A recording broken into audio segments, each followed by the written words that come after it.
6% growth in the 1960s. And Lee Kuan Yew was very impressed at how we were growing. And he came to Jamaica to look at the model of Jamaica in 1964. Lee Kuan Yew visited Jamaica. He wanted to study the model of the Jamaica development back. He wanted to see how come Jamaica growing like.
But we have the same per capita income as Singapore 51 years ago.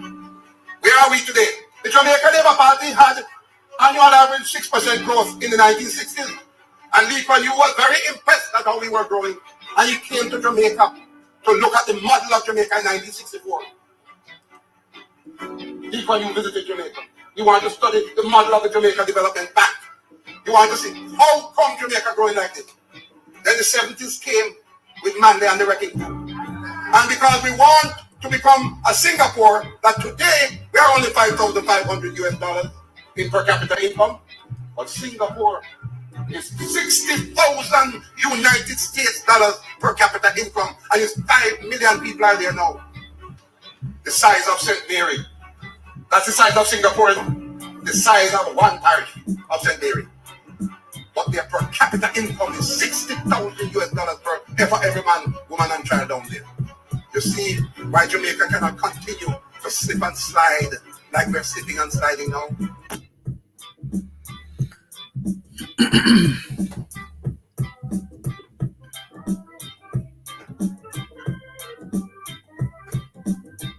And you see the stark contrast of a developed country and an underdeveloped or developing country, a stark contrast.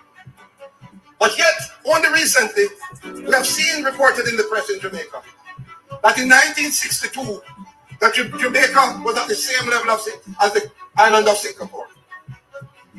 We were the same population at the time, roughly just over 2 million people. We had the same per capita income of about 2,000 United States dollars, or less, I think it was less than that. But we had the same per capita income as Singapore 51 years ago. Where are we today? The Jamaica Labour Party had annual average 6% growth in the 1960s. And Lee Kuan Yew was very impressed at how we were growing. And he came to Jamaica to look at the model of Jamaica in 1964. Lee Kuan Yew visited Jamaica. He wanted to study the model of the Jamaica development back. He wanted to see how come Jamaica growing like this. Then the 70s came with Manley and the Wrecking Crew. And because we want to become a Singapore, that today we are only $5,500 US in per capita income, but Singapore is 60,000 United States dollars per capita income, and it's 5 million people are there now. The size of St. Mary. That's the size of Singapore, the size of one parish of St. Mary. But their per capita income is 60,000 US dollars for every man, woman, and child down there. You see why Jamaica cannot continue to slip and slide like we're slipping and sliding now?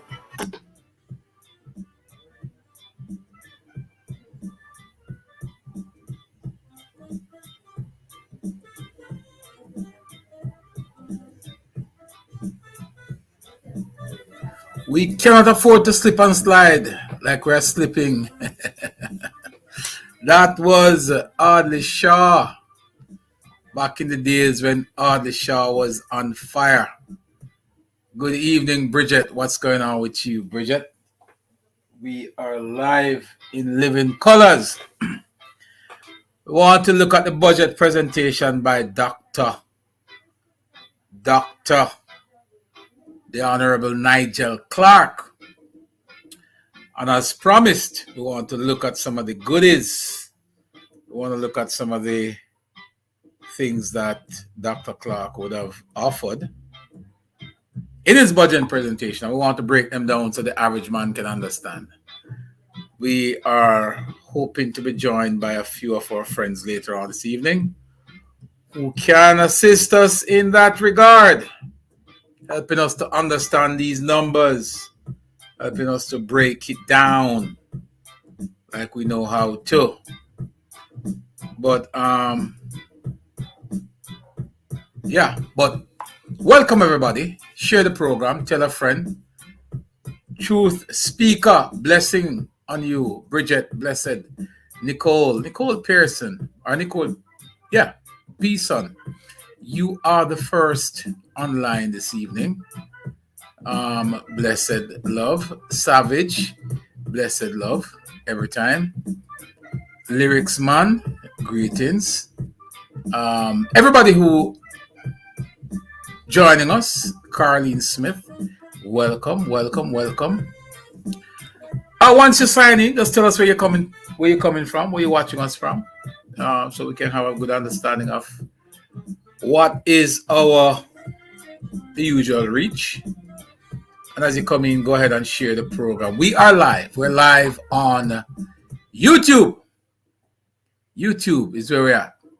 We are going to go over to TikTok just to announce that we will be live on YouTube. So you guys can go ahead and join us. Michael Gray watching from Princeton, from Prince Albert. Wow. Big up yourself.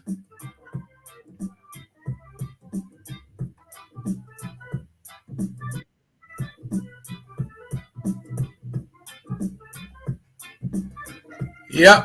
So again, folks, go ahead and share the program. Tell a friend, tweet a friend, tell everybody that we're on. As I said before, we're going to look at the budget. We're going to look at Dr. Nigel Clark's presentation.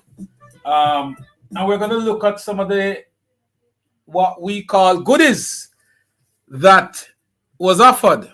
And we're going to try to see if we can get a couple of our friends who are definitely expert in the field to help us to break these things down and to look at them and have a better understanding. And not just a better understanding, but a better appreciation. I've always said that the connector between central government's performance and the people is always the local government representatives. I've always been of the view that councillors, caretakers, community activists are the ones who are best positioned to actually spread the good news. We've trod a very dangerous ground in this last local government election. It's a ground that I don't think we need to really follow through and try to mimic what happened in the last election. The last local government election is definitely an outlier in terms of it being a transactional election where persons are looking at what is it that they're getting, not just in terms of personal benefit, but they're actually looking at what they can get in their pocket, in their hand, immediate gratification. And it is a duty, I believe, of the local representatives to ensure that persons are appraised of what the government is doing and what are the opportunities available for them. I would not say that we have done a very good job in educating people on what's available to them. No. Another argument could be made that they were persons who were highly informed of what government programs are available, to the extent that some of those persons would have been the recipient of such a program, but they did not participate in the electoral process. That is something that we have to look at. You have to look at why is it that somebody would receive the benefit personally and otherwise, did not participate in the voting process. That's something that I think we need to look at. So we have to try this thing. We have to examine it. And as I said to you before, it is a definite case study for one to look at, because the argument is there. Oh, we're not feeling it. Oh, we're not feeling it. The country is growing. The country is doing well. The economy is growing and the government is performing good, but we're not feeling it. That was the argument leading up to the local government election. But there were certain things that we observed after the election that put that particular argument to rest. Anthony, big up yourself. It put that argument to rest. And here's why I put that argument to rest. There were several persons who I know who received not just collective benefit based on infrastructure development and all that good stuff, road, water, and all that good stuff, but they also received personal benefits. Talking about cash grants. I'm talking about in their household, probably farm work tickets, and other personal benefits. I'm not talking even about care packages, but other things that came from central government. And they did not go out and vote. There were one case in Hanover. There's a case in St. Mary. Those were recipients of a house. No, folks, it gets no better than that. You're getting a house from government programs, but you did not vote.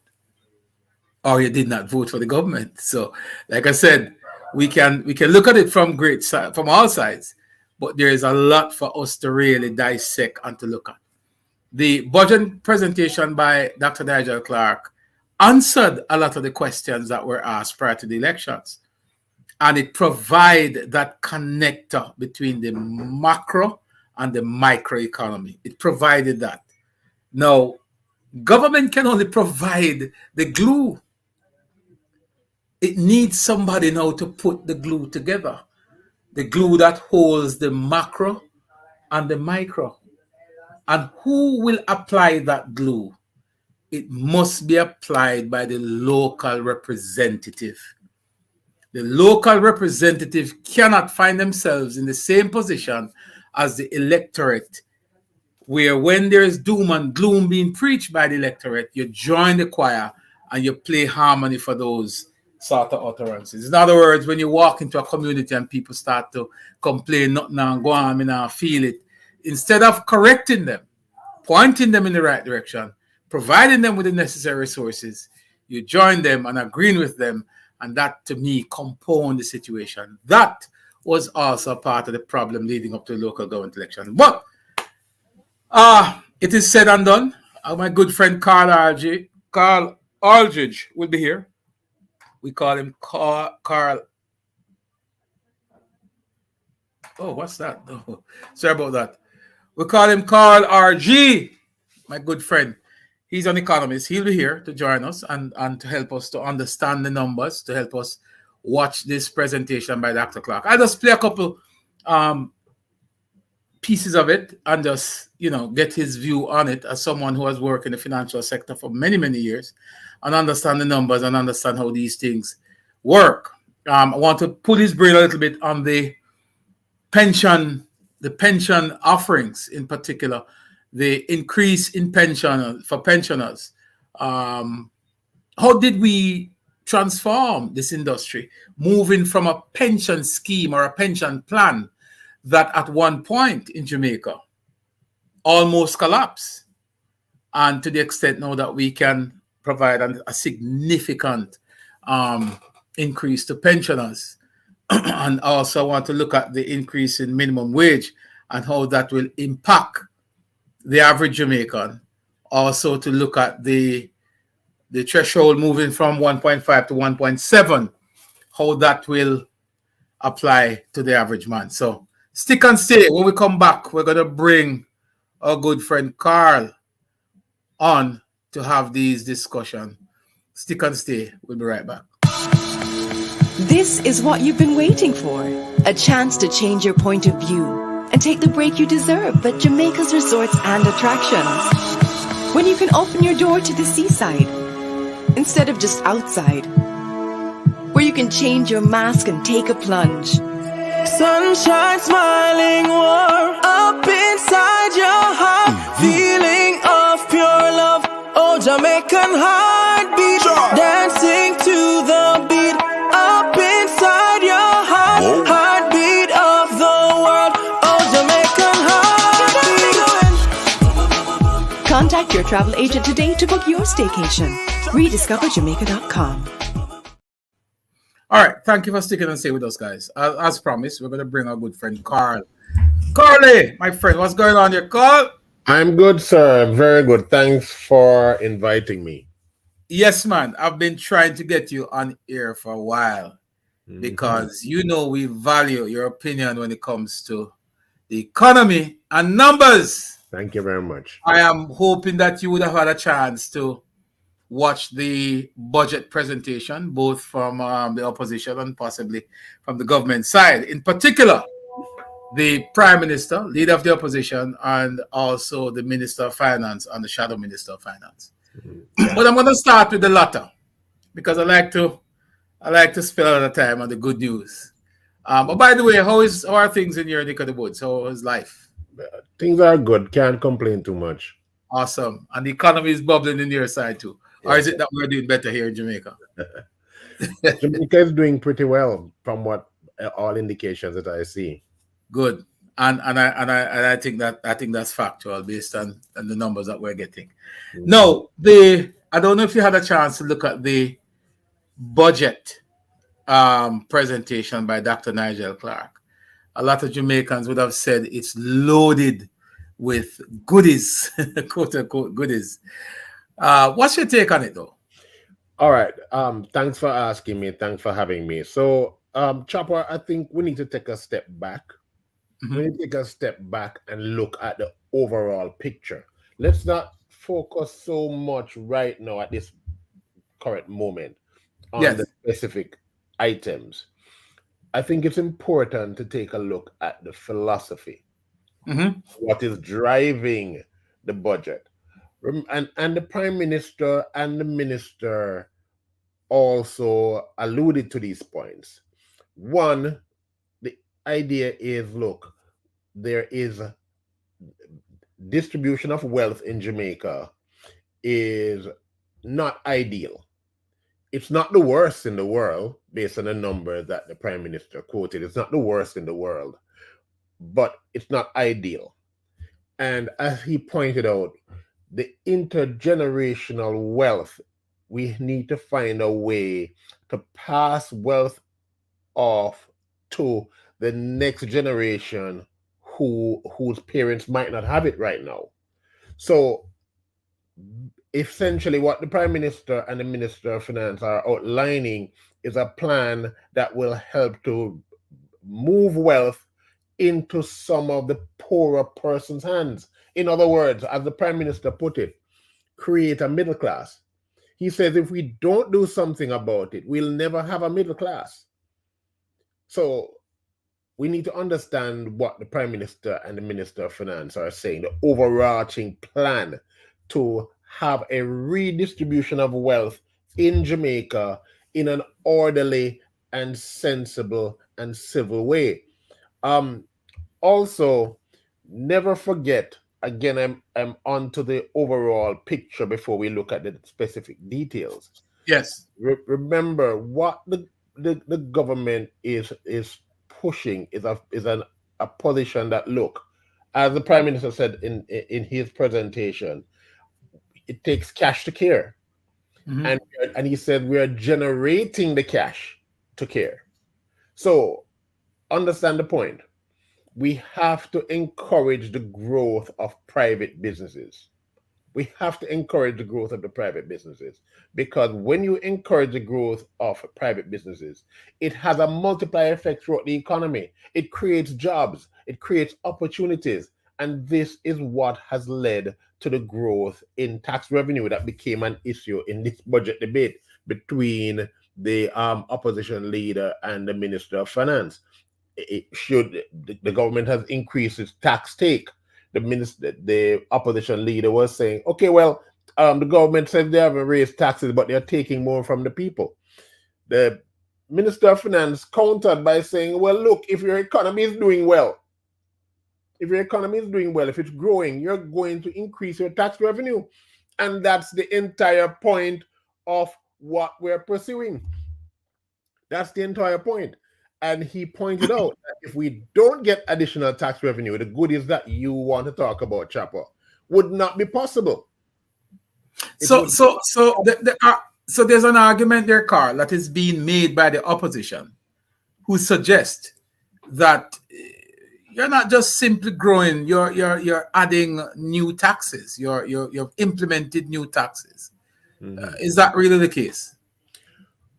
From all indications that I have, the answer is no. And how do you explain that? So the Minister of Finance explained this as well. He pointed out where the increases in taxes came from. He said there was an increase in income tax, education tax, and travel tax. I can't remember the fourth one. He gave a list of 4 items. One was income tax, one was education tax, and the other one was travel tax. I can't remember what the fourth one was, but the point he was making is that that was what was responsible for the increase in tax revenue. Again, it was due primarily to an increase in activity in the economy, and not so more people being hired, more persons having jobs, more persons paying an education tax, more persons coming to Jamaica. The Prime Minister pointed out that we had 4 million visitors to the island last year, and we're already set to break that record this year if everything continues according to plan. So there wasn't an increase in tax rate. There was an increase in taxes as a result of increases in economic activity. And again, this is what you want. You want the Jamaican economy to grow. As I've said, Chopper, you've heard me say this before. The Jamaican pie, the pie that's shared up amongst us. Yes, it's not shared evenly. That's a distribution issue. But you've heard me say it before. I've heard that's one of your mantras. I've always repeat that thing that you have said, Carl. I'm happy that you're about to say it again, so that a lot of people understand. The pie is not big enough. We need to expand the pie. We need the pie to get bigger. Yes, we need to share the slices up more evenly. I don't disagree with that. But the pie is simply not large enough. The national GDP of Jamaica is still pretty small by the standard that we would want to set for ourselves. So if we agree that the pie is not large enough, then the next question becomes, okay, what are we going to do to increase the size of the pie? And I put it to you that I believe that the budget that the government has outlined and what they have achieved so far, in my humble opinion, is taking us in that direction. Good. No, and I'm happy you say it, because growing the pie, like I said, Carl, is something that I've heard you preach on for many, many years. You've always said that the pie is too small, and part of the answer to Jamaica's economic crisis is to grow the pie. No, the pie has been somewhat, I wouldn't say grown, but it is growing. And we are seeing the result of that.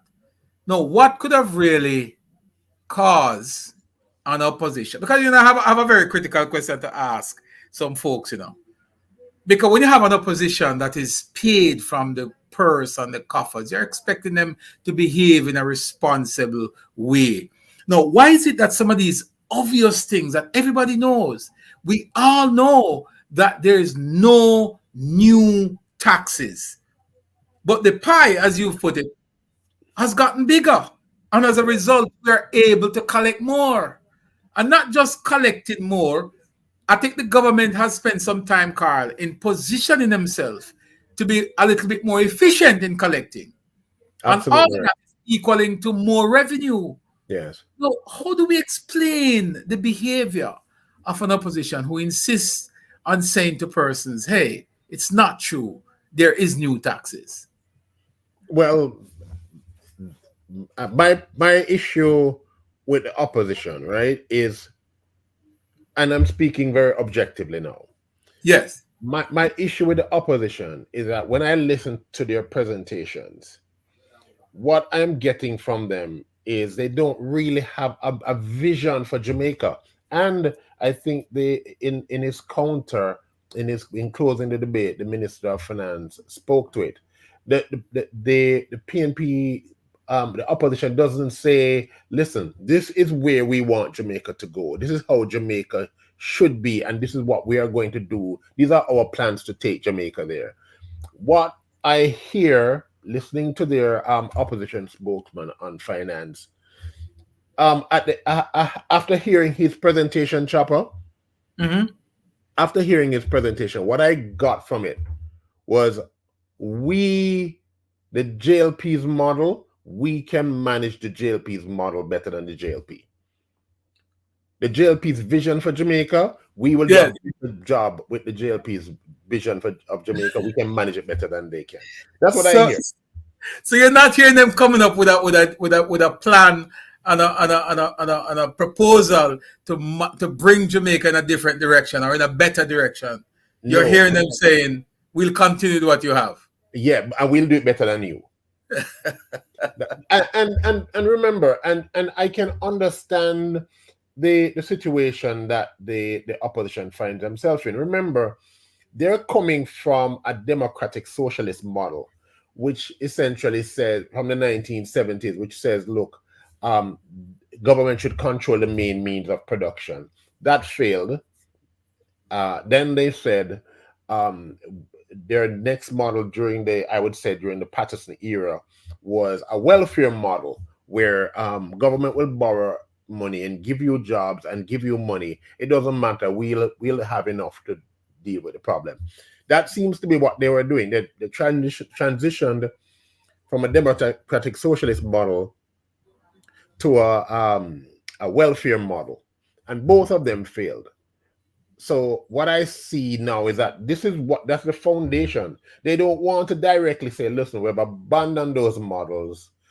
They couldn't work. We see that they failed, and we are going to pursue a more private sector-led type of economic agenda. I'm not hearing them say that. What they're effectively saying is, look, what the JLP has, we can do it better than them, and you should elect us on that basis. So it's a matter of a friend of mine put it very simply. He says, you cannot cook, but you're willing to share. Yes. Because they're not able to grow the economy. As a matter of fact, history proves that they have not been very good at growing the economy. And this is part, and I want to, you touch on something important there, that the Minister of Finance in his presentation said that the PNP cannot be trusted. That's what he said. He emphasized a lot. He said they cannot be trusted because when they've had the choice, they have always been fiscally irresponsible. They've been fiscally irresponsible when they have the choice. He pointed out that, yes, they did exercise some fiscal discipline during the 2016, up to 2016. They did exercise some, and I think he alluded to the work that Peter Phillips did. Peter Phillips himself, put in a lot of work and made a lot of sacrifices. Yes. To take Jamaica to where it is now. Understand what happened was this, and all of this was outlined in the presentations. Chopper, I don't know if you heard it. Yes, I did. What the minister pointed out was, after the government left the arrangement, the borrowing relationship with the IMF, it became fiscally irresponsible, running massive budget deficits, and then borrowing money, US dollars, at high interest rates overseas. This is what he was pointing to, that this strategy was a wrong strategy. When the JLP came back in power in 2008, 2009, Audley Shaw and Bruce Golding, the Minister of Finance, said they were the ones, according to the Minister of Finance, who led the process of fiscal responsibility in Jamaica. Absolutely. Oh yes. Oh yes. And the first debt exchange, they came with a JDX was us. Yes. Exactly. So he made those very important points, and then and the legislation to establish the fiscal rules was done when Dan Webby, Audley Shaw, and Dwight Nelson were in the Ministry of Finance. Absolutely right. So when the PNP came back in power in 2012, when they came back in power, what happened is that there was already an arrangement, a legal arrangement with the IMF that the PNP had to continue. Right? They had to follow that line. They had to follow the line because the situation had gotten so bad with Jamaica that they had to follow it. Now, also I should also point out that the minister made the point about getting rid of Air Jamaica, which was not an easy decision in the chapel. There was a lot of sentiment attached to having a national airline, and making the decision. Still is. Yes, that decision to move away from Air Jamaica, to sell Air Jamaica, was a monumental decision. And also the sugar company of Jamaica, the minister pointed out that they moved away from that as well to reduce that debt burden that was around the necks of the Jamaican people. Those were important steps taken by Audley Shaw and Bruce Golding. And why did he have to come up with that? Why did he have to bring up the past? Why did he have to give us a history lesson? He had to give us a history lesson because the presentation from the opposition gave the impression that they were the ones who were responsible for the strong fiscal state of the economy. So the minister felt that he had to take a step back and build up from what started this entire process. And he presented some charts as well that I saw, where he looked at the increases in taxes that came during the PNP era, and that there have been the JLP had to increase taxes slightly under Bruce Golding's administration, but it started to slow down. He put it this way: he said that they stepped into a massive current. That's how the minister put it. He stepped into a massive current. So it took them time to slow it down. So they slowed it down little by little, and then eventually with the JDX and the sale of these loss-making entities, that's what has put us in this strong position now. That has put us in this position. It's very good, actually. And everybody should. One second. And as the Prime Minister, said, when Jamaica is winning, nobody should bad mind the victory. Nobody should, because he said it's a win for all of us. Yes, it's a win for every Jamaican, regardless of their color shirt. Jamaica's prosperity benefits everyone. So there shouldn't be a fight to water this town and to politicize it in any way, shape, or form. Exactly. I'm not happy you go there, because, Carl, Jamaica in the 1960s, as I was playing earlier, and I'm going to play it again just so you probably hear it. I don't know if you had heard it before, but listen to this clip real quick. It's a clip. Here, listen to this. And you see the stark contrast of a developed country and an underdeveloped or developing country, a stark contrast. But yet, only recently, that's a voice there of Audley Shaw speaking. We have seen reported in the press in Jamaica that in 1962, that Jamaica was at the same level as the island of Singapore. We were the same population at the time, roughly just over 2 million people. We had the same per capita income of about 2,000 United States dollars, or less. I think it was less than that. But we had the same per capita income as Singapore 51 years ago. Where are we today? The Jamaica Labour Party had annual average 6% growth in the 1960s. And Lee Kuan Yew was very impressed at how we were growing And he came to Jamaica to look at the model of Jamaica in 1964. People who visited Jamaica. He wanted to study the model of the Jamaica Development Bank. He wanted to see how come Jamaica growing like this. Then the 70s came with Manley and the Wrecking Crew. And because we want to become a Singapore, there are only 5,500 US dollars in per capita income. But Singapore is 60,000 United States dollars per capita income. And it's 5 million people are there now. The size of St. Mary. That's the size of Singapore, the size of one parish of St. Mary. But their per capita income is 60,000 US dollars for every man, woman, and child down there. You see why Jamaica cannot continue to slip and slide like we're slipping and sliding now? That was Aldershaw there. What you make of that clip, your car? I think what he's pointing out there is very valuable information that the young people. That's an old clip, by the way, just for content. Yes, this is something that the young people need to know. Yes, the young people need to know this, and because this is history for them. Well, I really wasn't around when you visited Jamaica, but I'm saying so. I learned it. Other persons need to learn it as well. We need to have a vision, Chopper, for where we want Jamaica to go. Mm-hmm. We need a vision for where we want Jamaica to go. And when I was listening to the various presentations, I was listening for that. I was listening for the vision.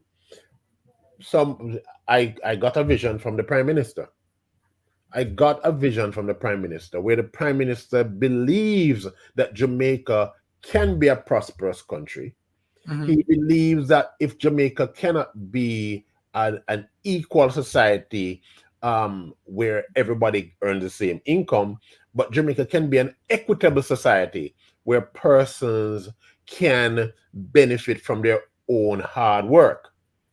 That's the vision I got from the Prime Minister.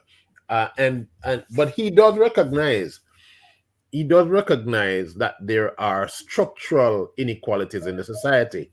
He recognizes it. He sees it. And he pointed it out.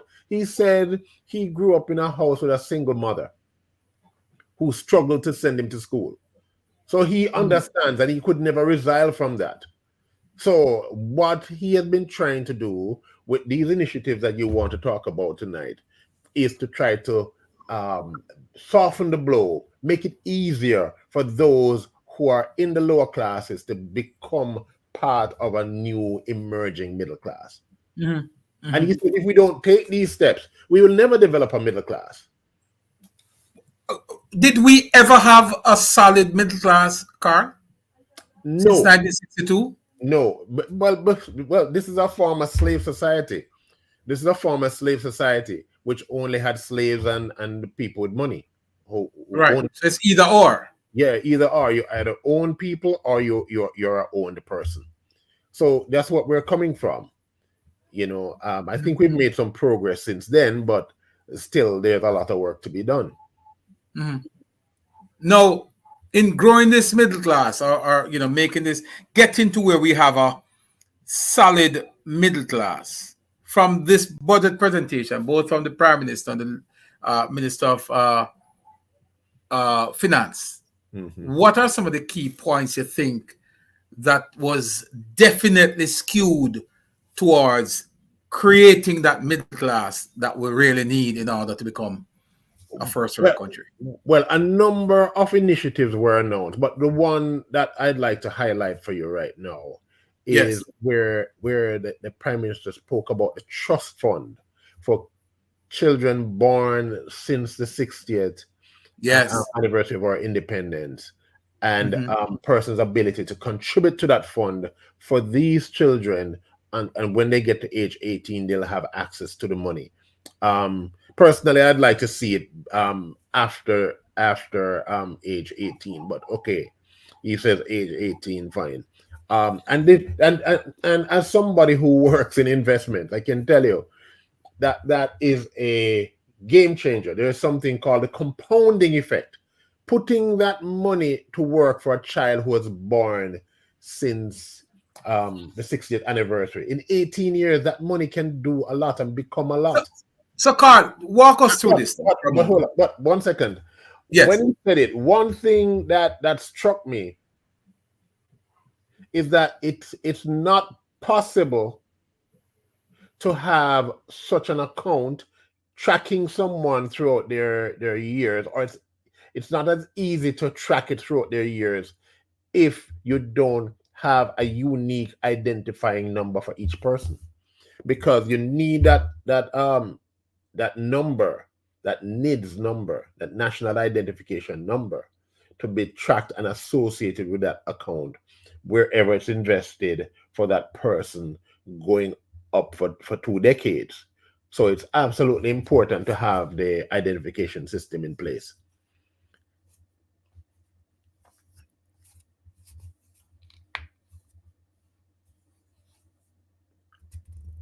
So I like that particular point that he made there, Chopper. Are you still on?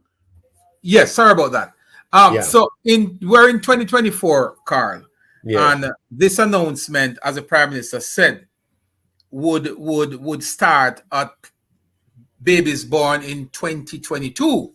Correct. So 2 years ago. Now, let me ask you this, and perhaps you can walk us through how it actually works.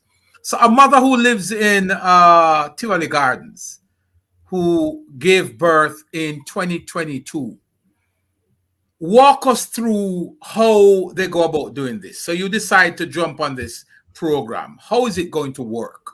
So it's not for everyone.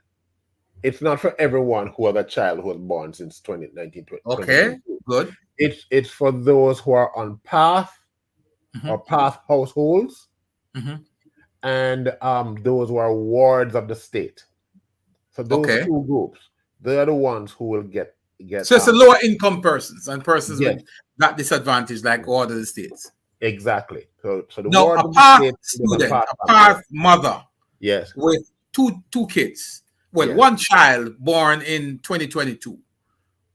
Walk me through what happens from there. How this initiative is going to benefit her. So the account will be opened in the name of that child, and with their proper identification number, because you have more than one person named Carl.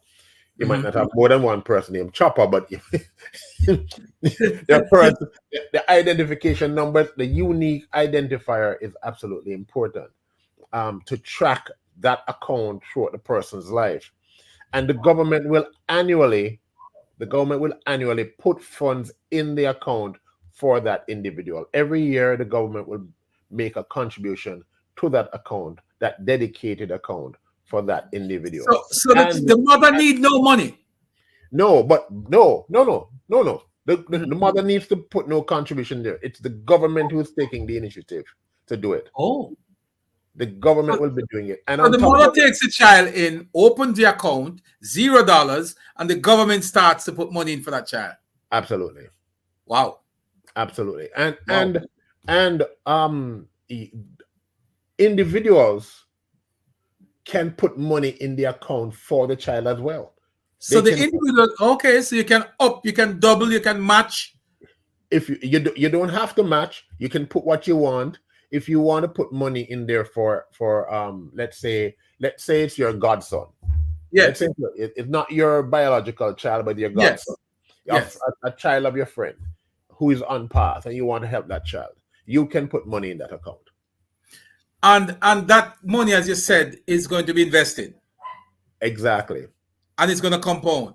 And it's going to compound. Every year it's going to keep growing. Based on what you heard in the announcement, what sort of number are we looking at for the initiation of such account? I believe I heard the Prime Minister use the number 800,000. 800,000, yes. What? By the time they get to age 18. Okay. No.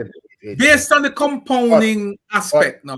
Yes. What money would take you to that level? Well, I think I'd have to work the number out, and it depends. You have to assume a particular interest rate.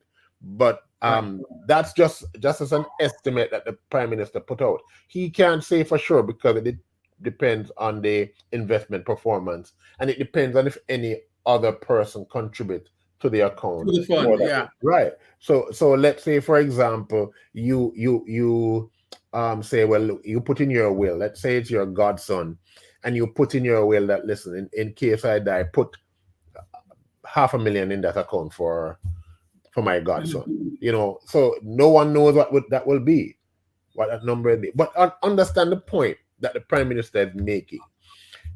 Let's not lose track of what he's saying. He's making the point that wealth is not equally distributed in Jamaica. Jamaica is not the worst. He pointed out South Africa, that had, I think he said, was 43 on the Gini index, and they were the worst. And Yes.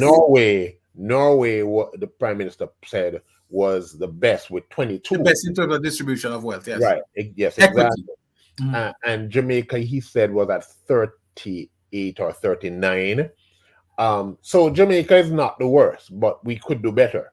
If you use Norway as a standard of 22, we need to get down to 22, right? Or something. And these initiatives is geared towards getting us there. It's transferring wealth from. He said, if we don't put money in the hands of these persons, we'll never break the cycle of poverty. We'll never develop a middle class. Carl, I don't know if you remember, in about probably 10 years ago, there was a popular saying. It was a quote from a politician that says, "The greatest transfer of wealth from the poor to the rich." Don't know if you ever heard it before. Yes. So this is actually a reverse of that. Yes, exactly. And exactly. Good point. So I'm glad you raised that. So what actually happened in the so-called social welfare era? I'm calling it that. They don't call it that. I'm calling it that. The social welfare era. What actually happened was that they were spending massive amounts of money, right? They were spending running huge deficits. And in running these huge deficits, they need to tax the people. Because, I mean, there's a large debt. The interest expense is high. So they have to tax the people. So what happens? They tax everybody.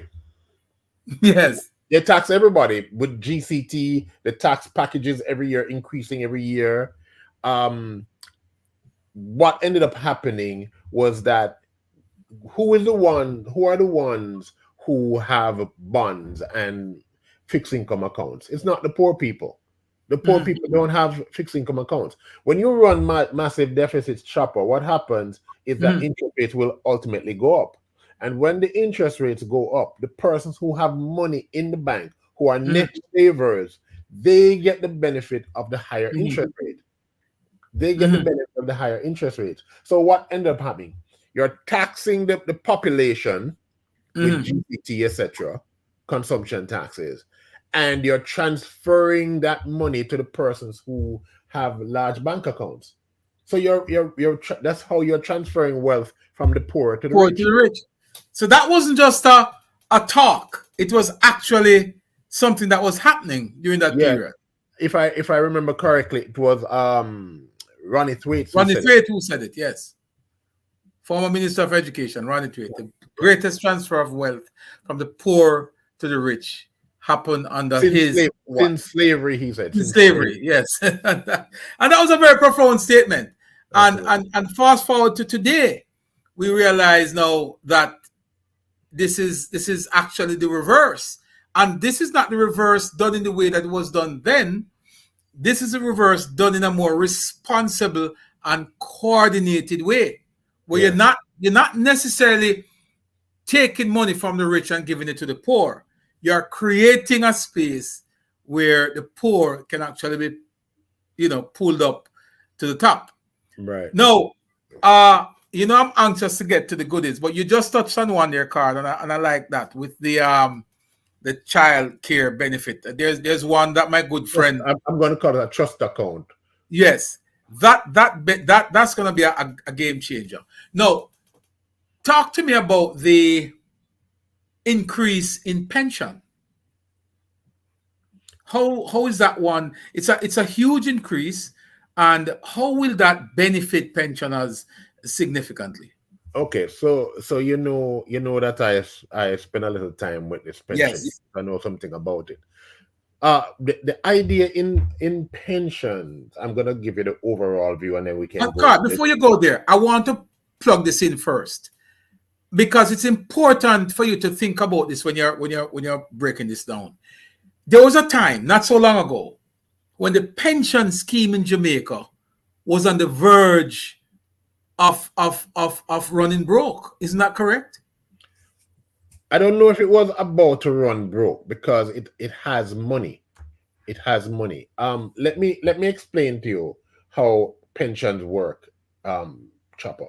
In no country is the pension, the state pension supposed to do everything that you need in your retirement. Okay? Mm-hmm. In no country you can expect that. It's just too much resources. Mm-hmm. So your pension is, you can say, should be on a three-legged stool. Let me call Mm-hmm. it a three-legged stool. The three-legged stool is one, your own personal savings for your retirement, Mm-hmm. right? Your savings and your investment for your retirement. That's one. Two, your company pension plan where you work, a group pension plan, whatever it is. And third, the government system. Mm-hmm. Government system. So you should have, it's a three-legged stool. It's not one thing alone. Your own personal investments and savings, the investments and in pensions that you've had with your where you were working, and three, the government leg. Mm-hmm. Now, in terms of the increase that has been announced, that is good, but it can never solve the problem. And I want people to disavow themselves of this idea that the government pension can take care of them in its totality. It can't. Mm-hmm. Um, Remember, part of what's happening in Jamaica is that the population is aging. We still have a young society. There's no doubt about that. We still have a young society. I think the median age is maybe in the early 30s, if my memory serves me correctly. But it's aging. And as the population ages, you're going to find more and more persons needing to rely on retirement income. So I'm saying, some good work was done, and I will tell you, some good work was done. I'll tell you, during Omar Davis's time, some Mm-hmm. good work, yeah, some good work was done then, because it is during um after the financial sector meltdown, which I am saying was caused by bad government macroeconomic policy. They cannot resile themselves from that. Um, Under Omar Davis, work was done to reform the pension system. Okay. New pension legislation was drafted. New opportunities existed for people to save for their retirement. New regulations were put in place, and it was placed under the FSC. So good work was done. Mm-hmm. And I'm saying that on that basis, we were able to build out the system. Yes, there was a crisis before, because remember what I said, there are private pension plans, and then there's a government plan. The private plans were under pressure because they were managed by institutions that had failed, some of the life insurance companies that had failed. And Mm-hmm. the whole financial sector meltdown definitely jeopardized the integrity of the pension fund. But I'm saying that coming out of that, the legislative reforms um, put us in a position where it's much, much stronger now. It's much Mm-hmm. stronger now. And I'm saying that that groundwork was laid during the Omar Davis's time. Omar Davis And I time. like that. You have to give credit where credit is due. Yeah. Yes, of Yes. course. So go Yes. ahead, Okar. Talk to us about the benefits now of this new increase. The increase is important. I think it will assist the older generation in particular. Mm-hmm. What we have to be careful of, as I point out to you, the population is aging every year. Chopper, every Mm-hmm. year somebody else qualifies. More and more persons are qualifying to get this new pension. So it has to be balanced. It has to be balanced. In other words, you can't, if you give away too much, it cannot be sustained. It's not sustained. So you have to make the increases bearing in mind, one, the contributions that are coming in, two, investment returns, and how much you're paying out. All of those things have to be balanced. So remember the point. Remember the point. The population is aging. And because, even though it's still very young, the population is aging. And because the population is aging, more and more persons are drawing on the system. So in terms of where the population is, though, Carl, today, do you think that we are in a position to start to create initiatives to encourage more people having kids, because we might run into trouble 15, 20 years on the road? Well, that's a different topic. It does seem, based on the last numbers I saw, that the birth rate is declining significantly in Jamaica. Significantly, yes. Yeah, it's not a major problem yet. It's not a major problem yet, but you can't wait until it becomes a problem. Right. You can't wait until it becomes a problem. We should be making efforts to at least make sure that the facilities are there to take care of the kids when they come here. And I'm not satisfied that the facility is all there yet. The school plants, the plant in some of the schools is horrible. There are only a few schools that you could say have a decent plant, right? So money needs to be spent to upgrade the physical plant in the schools. Do we have the resources for that? Personally, I think it's going to continue to decline slowly. It's going to continue, and I don't see any effort the government can put in place that's going to encourage the increase in the birth rate. It's a phenomenon all over the world. It's not just Jamaica. So, and as you said, it's a global thing. All right. Now, I understand that pension was significant. The other one, Carl, that I'd love for you to look at is the increase in the threshold, moving it from 1.5 to $2 million. 1.7. Sorry, not 2 million, 1.7, adding $200,000 to it. There are persons who are saying that the 200,000 is insignificant. There are persons who wanted it to go to $2 million, and there are persons, as a matter of fact, the opposition had said that they would increase it to 3 million. Could the opposition actually go to 3 million? If we were to increase the threshold to 3 million, Carl, what would happen? And is 2.7 the perfect 1.7? Sorry, 1.7. Is that the perfect mix that we found? Okay, so understand again, Chopper, I'm saying to you, in investments, you have something called your strategic asset allocation, your long-term forecast. Yes. And then within your long-term forecast, you have your tactical asset allocation, which allows you to make changes based on opportunities that you see. But it's tactical within the asset allocation. Right. And you start with your framework of your strategic asset allocation. I'm saying that we need to make sure we understand the long-term plan. What is the long-term plan? Are you just, as I heard it said in the budget, are we just shooting from the hip?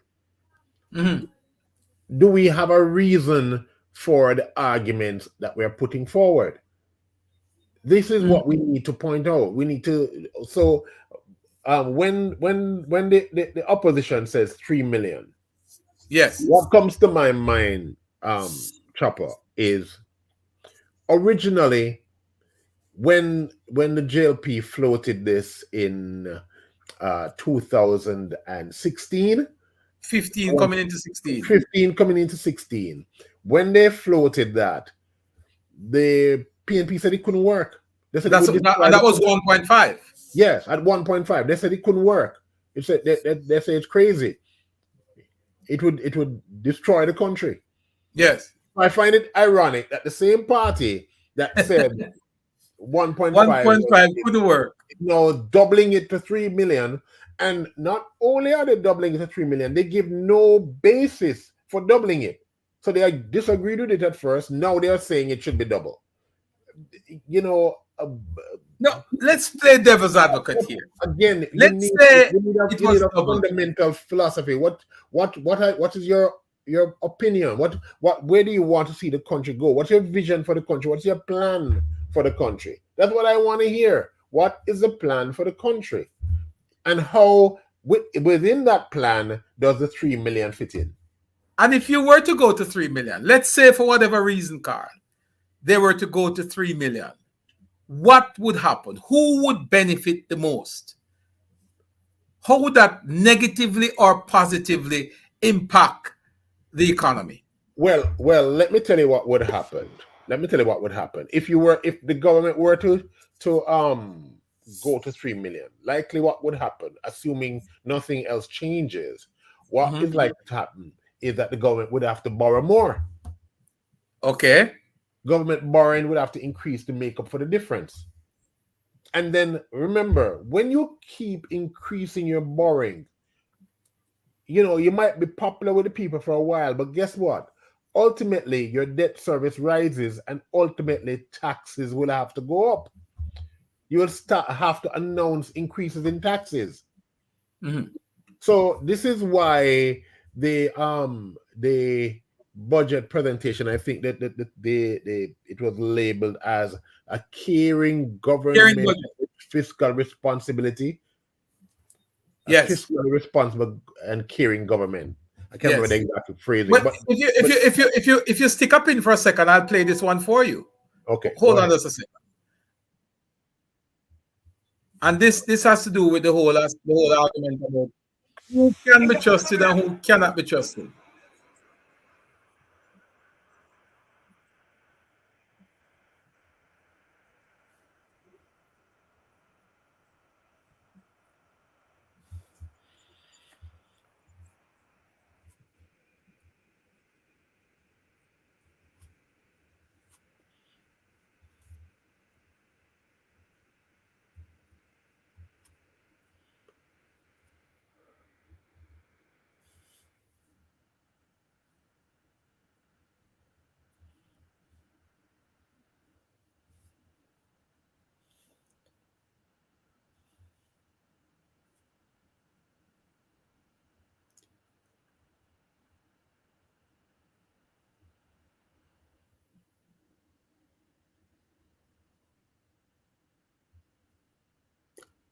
I'm not hearing it.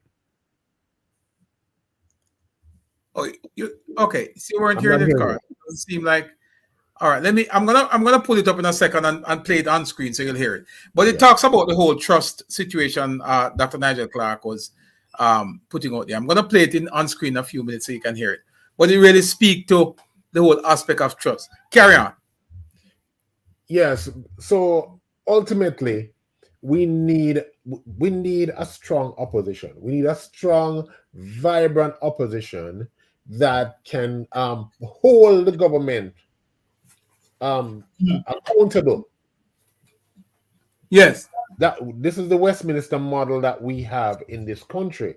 We need a strong opposition. I want to see a strong PNP. I want to see good suggestions. I want to see them showing that they can be the government. They are the government in waiting. I want to see that. But yes, I'm not seeing a plan. I'm not seeing a vision for Jamaica. I'm not seeing a long-term idea as to this is where we want to take Jamaica. We're not seeing that.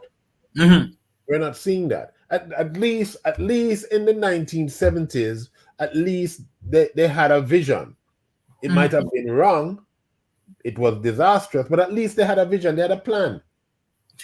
But no, they don't seem to have a plan as to what the Jamaica should look like. It's simply so back to that threshold, that moving from 1.5 to 1.7. Yes. Again, do you think that that's the equilibrium between going too far or remaining at 1.5? The sense I get from the minister is that yes, it would be good if we could increase it by more, but we can't afford to increase it by more right now. Right now. Right now. So I think that this 200,000 addition is an incremental increase, taking into consideration the various issues that he has to consider. So I wouldn't be surprised if next year he moves it to 2 million. Right. Because based on performance of the economy within the next 12 months. Exactly. Right. No, the other initiative, Carl, and I appreciate you going through them very thoroughly and giving us your feedback, which we value a lot. Let me just tell you that right now. I value your opinion on these things all the time. And you know that for many years now. But let's look at the minimum wage. The Prime Minister actually completed his budget presentation and really forget to mention that. He came back and he mentioned the minimum wage increase. Right. What Very say you on important. that one? Very important one. Yes. Yeah, so moving it from 13,000 to 15,000. 13,000 to 15,000. That's I think a good increase there. That is an increase of 15%, 15.4%. Yes. Moving it from 13 to 15. And from an actuarial perspective, would that have any significant impact on the employer? Because there has to be a balance when you're dealing with minimum wage suggestions. I don't. The response that I heard from the employers was not. They were not against it. They were not against it. I think it's appropriate because understand something. There's something called demand and supply, the fundamentals of economics, and guess what? If there isn't a shortage of labor at 4.2% unemployment rate, which is the lowest in the history of Jamaica. Lowest it has ever been. For most of my life, if not all of my life. We're always at double digits. Yes. And we're 18 and 20%. Yes, we're at 4.2%. That's magnificent. Yes. That's magnificent. And we should all be rejoicing about that. Absolutely. Government, everybody should be rejoicing about that. So I'm saying if the minimum wage if the minimum wage is any reflection of the availability of labor, yes, that rate should go up. That rate should go up. And guess what? Why I don't think the employers have a problem with it is because there's a shortage of labor. They need to make sure they can attract people to work with them. If there's a shortage of labor, they have to pay top dollar to get the people to work for them. Yes. One of the things that I suspect is going to be happening or has been happening is that in many areas, let's say you want to build a house. You might have difficulty finding persons to work on the house. You might have at least some difficulty getting skilled laborers to work on your place because there are people are working on other areas. They have to be juggling between your job and other jobs. You know, I don't know if you can speak to that, but you know, that's that is something that I'm very much aware of because the truth is, when you talk about finding labor in Jamaica, it's like digging through rocks, and I never thought I would have lived to see that happen in Jamaica, where it's difficult for you to find people to actually work. I watched the economy work right in front of my very eyes in terms of cost of labor. I remember in 2019, 2020, a laborer, a common unskilled person would charge, for a day's work about $2,500 in Jamaica. Yes. And I watched that within 2 years move double, 100% increase. Yeah. And on several mega projects, which I have had discussion with persons who are responsible for employing Jamaicans or laborers and skilled persons there, all of them are consistent with that same argument, 100% and more in terms of labor. And there are skilled persons now who have gone up by at least, so in some cases, 200%. If you, Carl, in 2020, when COVID just hit, needed to get somebody to lay some center blocks, you would have to pay per 100, I think somewhere in the region of $6,000. Today, you cannot get anybody to lay blocks for anywhere less than at least 15,000.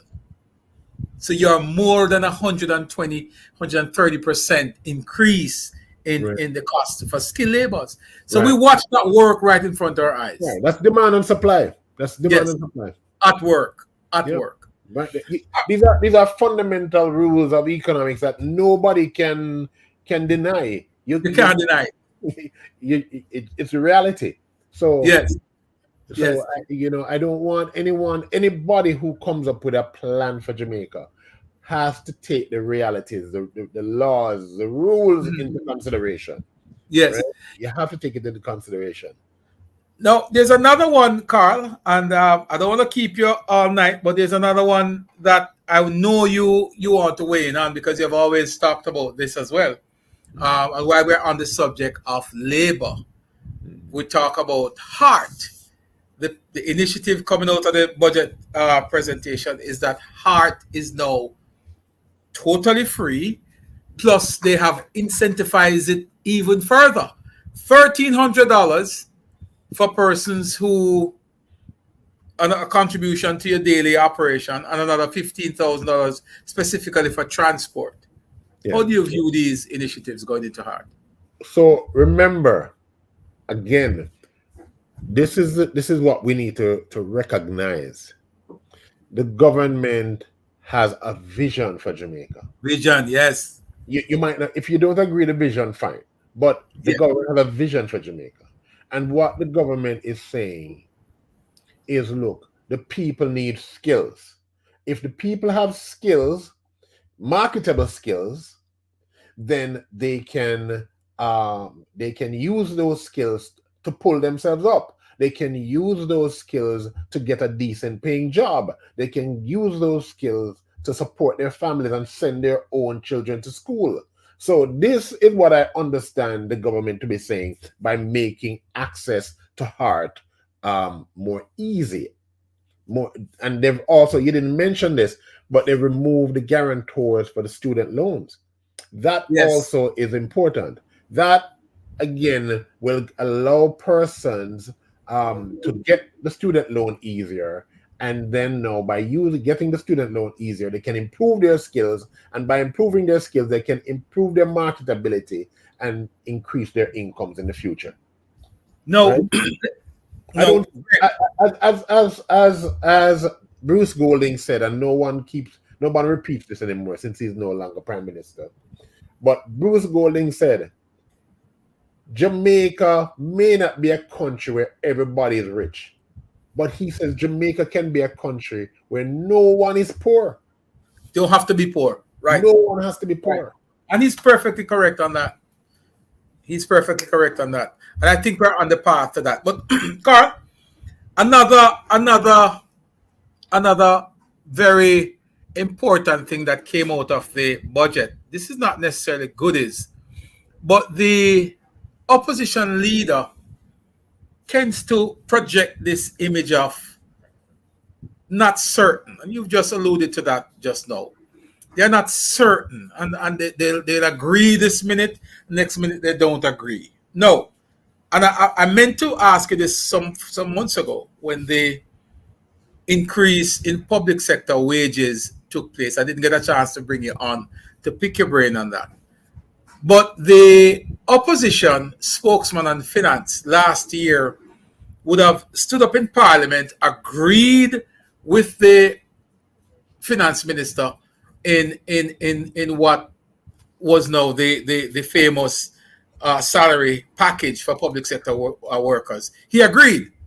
But then in less than 24 hours, a statement from the opposition stating that they're not in agreement. What's happening there, Carl? What are you picking up there? Well, you see, it comes back to the point I was making earlier. There's a saying. It's somewhere in the Bible, I believe. In Proverbs, I believe it is. I can find the text for you. A double-minded man is unstable in all his ways. A double-minded man is unstable in all his ways. I need to find that text for you. But the point is, they don't seem to have a vision for the country. Comes back down to vision, eh? Come back down to the vision. What is your vision for the country? Where do you want to see the country go? Personally, I have the greatest respect for absolutely for the opposition leader, Mark Golding. He's an accomplished man. He has achieved a lot in his personal life, but I personally don't see where he has outlined a philosophy for the PNP going forward. I think if I could be mistaken on this, but I believe he was questioned when he became leader. What is the PNP still a democratic socialist party? And I seem to recall him saying that he doesn't like labels. He's not into labels. Okay. Right? But what that tells me is that he's avoiding the question. What is the objective of the PNP? What's the vision of the PNP for Jamaica? If you think the former vision was not correct, you may not want to say so, but outline what your vision is for Jamaica. So I'm saying if he had that foundation, that long-term objective about where he sees Jamaica going, then the decisions that they have to make would be easier. The flip-flopping, as the government is accusing them of, the government is jumping on this issue of flip-flopping. That issue, that would end. It would be easier for them to make decisions if they knew what they stood for. Well, and again, that comes down to the matter of trust. Because it can't be. Sorry to interrupt you, but it can't be that it's the time is as the time come for us to be government. It can't be that. It's now time for us to be government, so give it to us. No, it can't be that. It has to be, we have a better vision. This is our vision. This is our plan. And this is the basis on which you should elect us. But I'm not hearing that. And it's quite unfortunate. Well, listen to this. I think this is an important clip that you might want to weigh on. But let's listen to this. It is customary for the House leader on the government side and cannot be trusted. This, Madam Speaker, is a problem. It's a problem for Jamaica. And you know why it's a problem for Jamaica? Because government and opposition have to work together. Sometimes. Yeah? And so the opposition leader contradicting, undermining, and emasculating the very people he has appointed, Madam Speaker, is inimical to constructive working relationship. For example, Madam Speaker, it is customary for the House leader on the government side and not lead up an opposition business on that side to get together and to talk about matters concerning the House and how issues are going to be dealt with. And Madam Speaker, in those conversations, they have to make decisions on the fly. They have to agree on the fly, whether it's behind here or it's on the phone. Madam Speaker, the leader of opposition in the House has been in this House for 30 years, including the Senate. 30 years. We have to be able to rely on his word as opposition leader of opposition business. But how can we rely on what he says when the opposition leader forces flip-flop, unprincipled behavior? Unprincipled behavior, dear Carl. Yeah. That's what the minister have accused the leader of opposition of, unprincipled behavior in terms of flip-flopping. Yes, and this, I think it reinforces my point that if they don't have an overarching objective platform, philosophy, vision, if they don't have that, then they can operate based off principle. It's more like opportunism. The minister and the prime minister call it flip flopping during the debate, but it's more opportunism, looking for an opportunity to make the government look bad and themselves look better. That can't be it. That can't be it. It has to be one where you're saying, look, Jamaica, this is our vision. Our vision is better than their vision because this is what's going to make us move forward. But they don't seem to know where they want Jamaica to go. And that's a problem there, Carl, because if you're asking the Jamaican people to elect you, then you should at least present an alternative, and not just an alternative, but a viable alternative. A viable alternative. And it doesn't seem like we're getting that. but I think, in my humble opinion, I'm not a member of the PNP, but in my humble opinion, I think the reason why they don't do that is they don't want to alienate the still very strong socialist base of the PNP. They don't want to. You still believe that there's a socialist base that is there? Yes, there's still at least a strong socialist faction. Let's call it a faction within the party, and they don't want to alienate that by coming up with something that is contrary to that view. So, all right, let's listen again to Minister Clark. Pace of debt accumulation slowed considerably.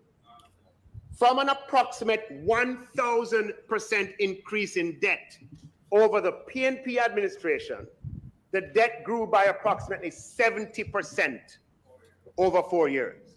So we went from a pace of 1,000% over 18 years and 500% over 11 years. You can do the math. 500 divided by 11, okay, to one where the debt moved now by 70% over 4 years. Okay, so when you with this torrential cascading of fiscal unsustainability, that's something that just stops overnight. What you have to do first is to slow the pace of debt accumulation, and they achieve that from a 1,000% over 18 years, 500% over 11 years, and then 70% over 4 years. Yeah, so the deficits continued under them. They continued. And during the worst part of the crisis, the deficit got really large. But the debt accumulation slowed. So you look at this chart, Madam Speaker, and you look at debt accumulation across different periods. You'll see from April 1992 to March 2008, and I use the end of the fiscal year, even though governments change in between.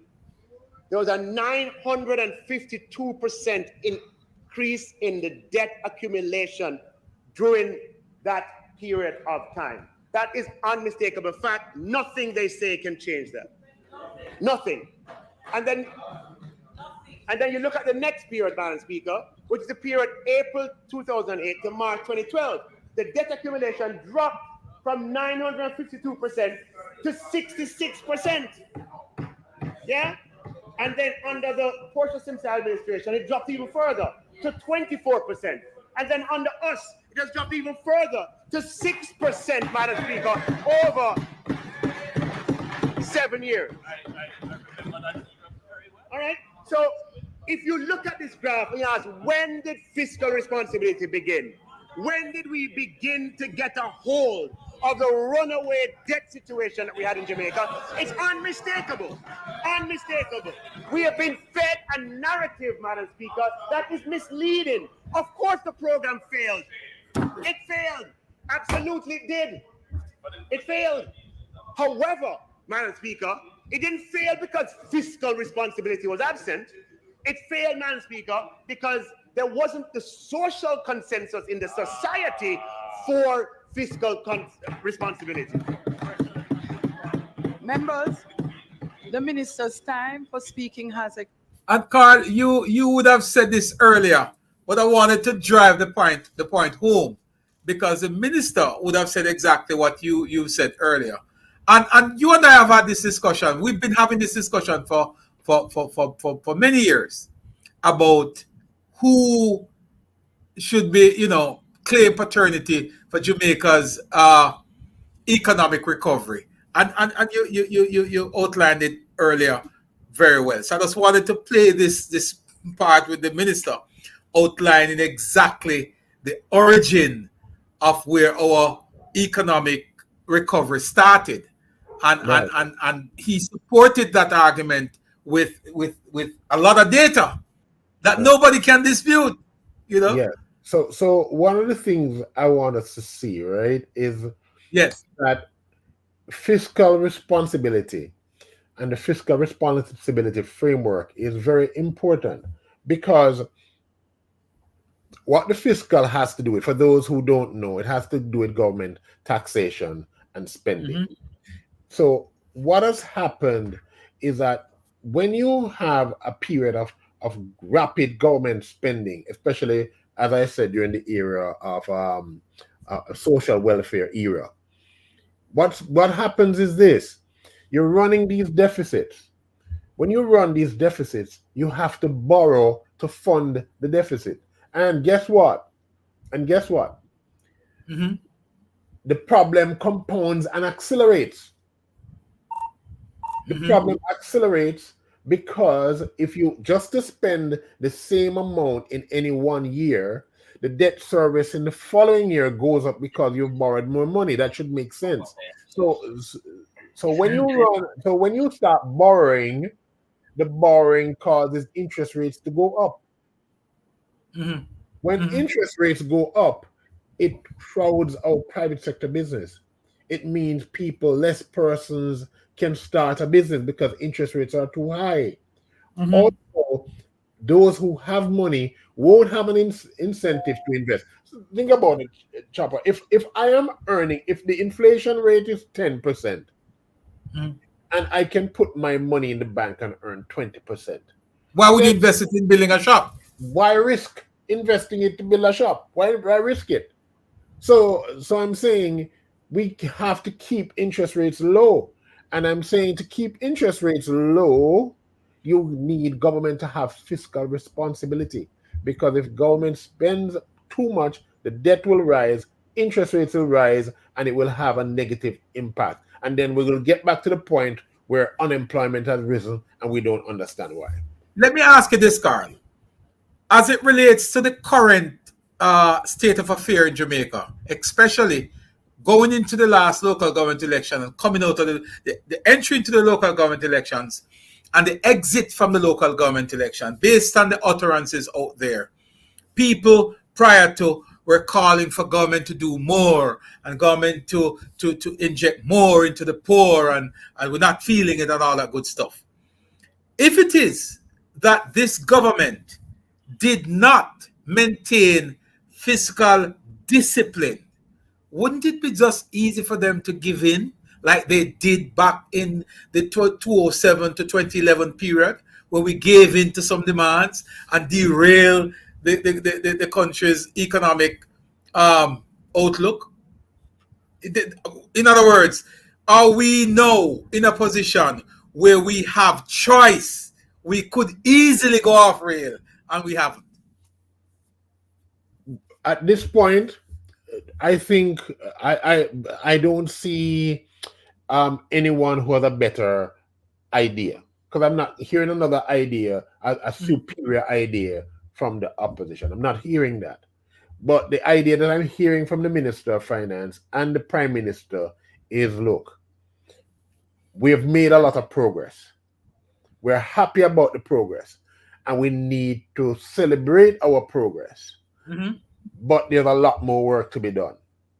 And the work that needs to be done includes educating the people, providing more opportunities for the people to improve their skills and their marketability. Mm-hmm. We need to Mm-hmm. improve these opportunities for the people and help them to be able to market themselves and feed their families. That's what I hear. Also, providing housing for the people. Now, all of this would not have been feasible, Chopper. Mm-hmm. All of this, the removal of the guarantors, Mm-hmm. the trust fund for the wards of the state and those on pass, all of the facilities being made available through Heart and so on. This would not be possible if we did not bring the debt under control. The So, debt so brought when people are saying that the government is not focusing on the poor, we're not doing enough for the poor, and I think the government made a very good point. I think that the minister himself made a good point. You reiterated that earlier when you said, "Look, it takes cash to care," and if you're go, you know, let me step back a bit there, Carl. Andrew Holness, Prime Minister Holness, in his presentation, spoke about the two ideology that existed from back in the 80s and 90s, where Edward Seaga made that comment about it takes cash to care. But then there was PJ Patterson back in the 90s who says we put people first. Right. Now, Andrew skillfully merged those two by saying, look, we have to ensure that we have the cash. And once we have the cash, then we put people first. So Right. you cannot put people first before the cash.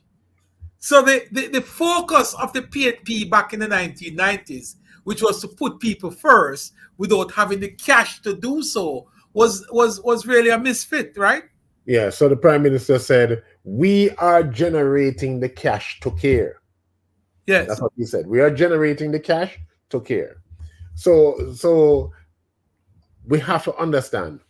I think the model that the JLP has produced or as brought to Jamaica has worked. It's worked. Is it complete? No. Are we where we need to go? No. Are we getting there? I say yes. I say yes. The if you have 4.2% of the population unemployed, your plan is working. That's better than many first world countries. But I was told, you know, Carl, probably about 6 months ago, I was having that discussion, and someone said to me, by international standard, when you're at 4 point, anything under 5% could be considered full employment. And they break it down to me. What they were saying, Carl, at the time was that 5% of your society are persons who will not work. A percentage of that 5% cannot work. Another percentage of that 5% don't want to work. And he broke it down in several stages. People who are indigent, persons who are earning from a different source, in other words, illegal earnings as well. And he factored all of that into the 4.5%.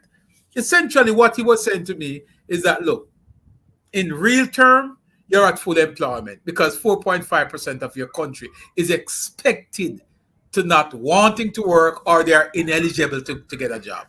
Well, the definition of unemployment or unemployed is persons who are actively seeking work but are not working.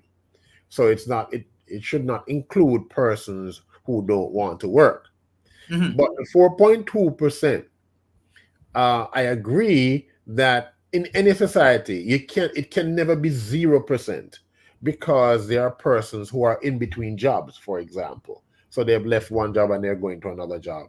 4.2% is effectively, I agree, if full employment. You'll never have zero. So at 4.2%, yeah, so you're effectively at full employment, I would say. Good. And these are, again, these are victories, Chopper, that everybody should celebrate. That everybody should celebrate. PNP, JLP, no P. Everybody should celebrate that. Everybody should be happy. It's not a political thing. It's a victory. I agree with you 100% on that, Carl. Let's take another quick look at another piece with Dr. Clark real quick, because he is onto something bigger here. Let's watch this again. The agreements that the unions are prepared to accept breach the terms of the agreement. But it's unmistakable that by switching from the fiscal policy of the prior period, 1989 all the way to 2007, and engaging the multilaterals, Jamaica was able to slow down immensely the accumulation of debt, Madam Speaker. And that is the true measurement, ultimately, of fiscal responsibility. Now, my position, Madam Speaker, is that it's not that there was not a difference between 2007 and 11 and 2012 and 2016. I'm not saying there wasn't a difference. But what I'm saying is the difference was not around the policy of fiscal responsibility of government.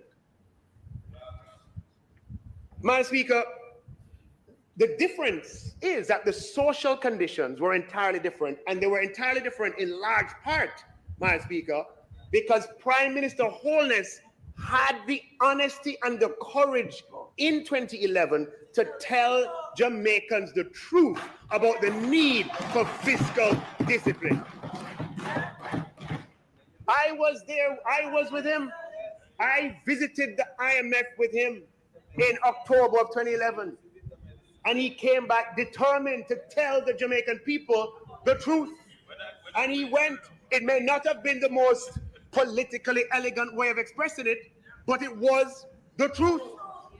And so what you had happening, Madam Speaker, is that an outgoing government had lost on the platform of promising fiscal discipline, and an incoming government that had no choice but to implement it. And Jamaica never had a better chance.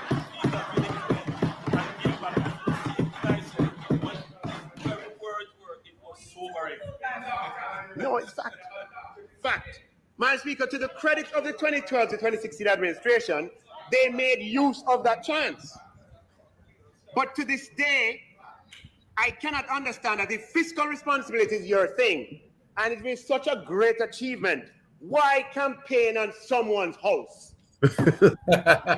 If you embrace it and believe it, why didn't you speak it?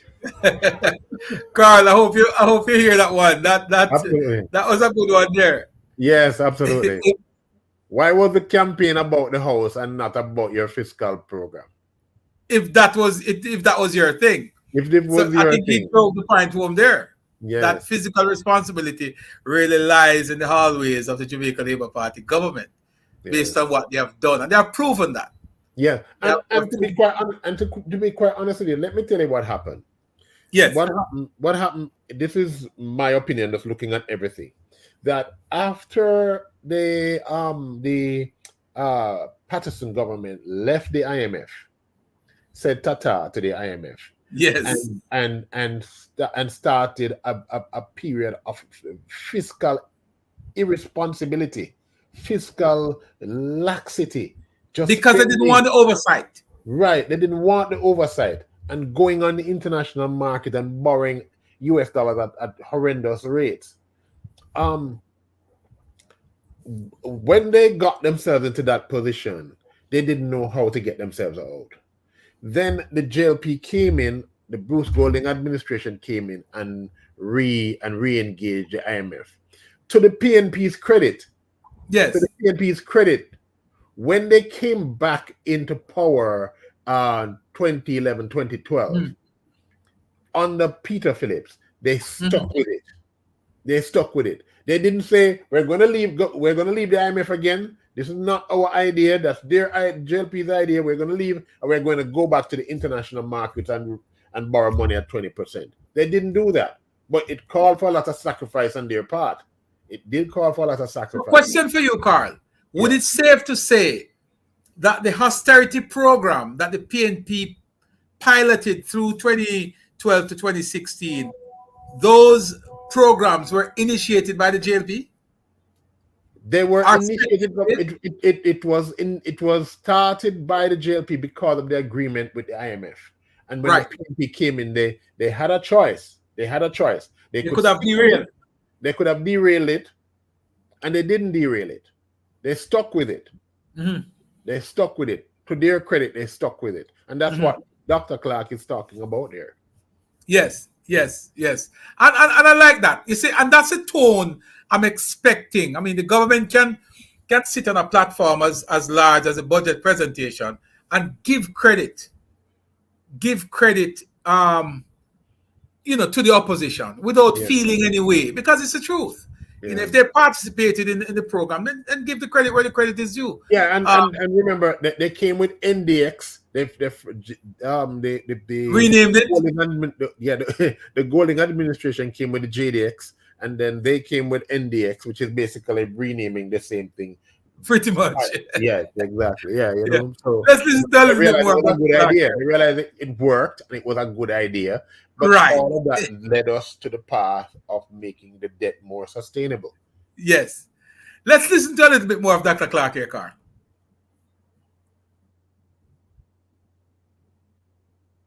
Because fiscal responsibility is not core to who they are. Madam Speaker, the facts are that in the 2012 to 2016 period, the administration found itself in a position where there were no other options. The time came for Tata. Time came for run with it. And they found themselves in a deeply intrusive extended fund facility arrangement from 2013 onwards, where they had to do as they were told. So yes, the IMF is fiscally responsible, and individuals in the cabinet may have a claim to being fiscally responsible, Madam Speaker. But the PNP cannot claim to be fiscally responsible, as history will show that the PNP government has never been fiscally responsible when they have a choice.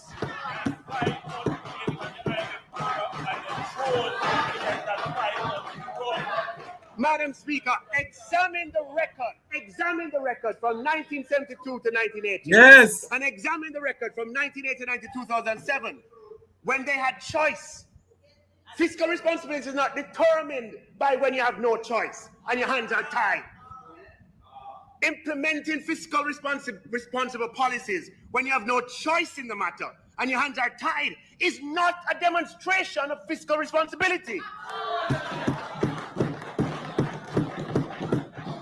Jamaica ran out of options, and they were under the watchful eye of the IMF, thank God.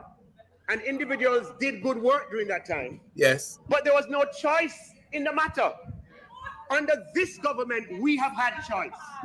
We graduated from an IMF program in 2019. We went through COVID on our own steam with homegrown policies, homegrown ideas. We displayed fiscal responsibility before the crisis, during the crisis, after the crisis, leading Jamaica to one of the fastest, most complete recoveries in the Western Hemisphere. We piloted Jamaica through the worst economic storms in our history, Madam Speaker, on our own. That is fiscal responsibility.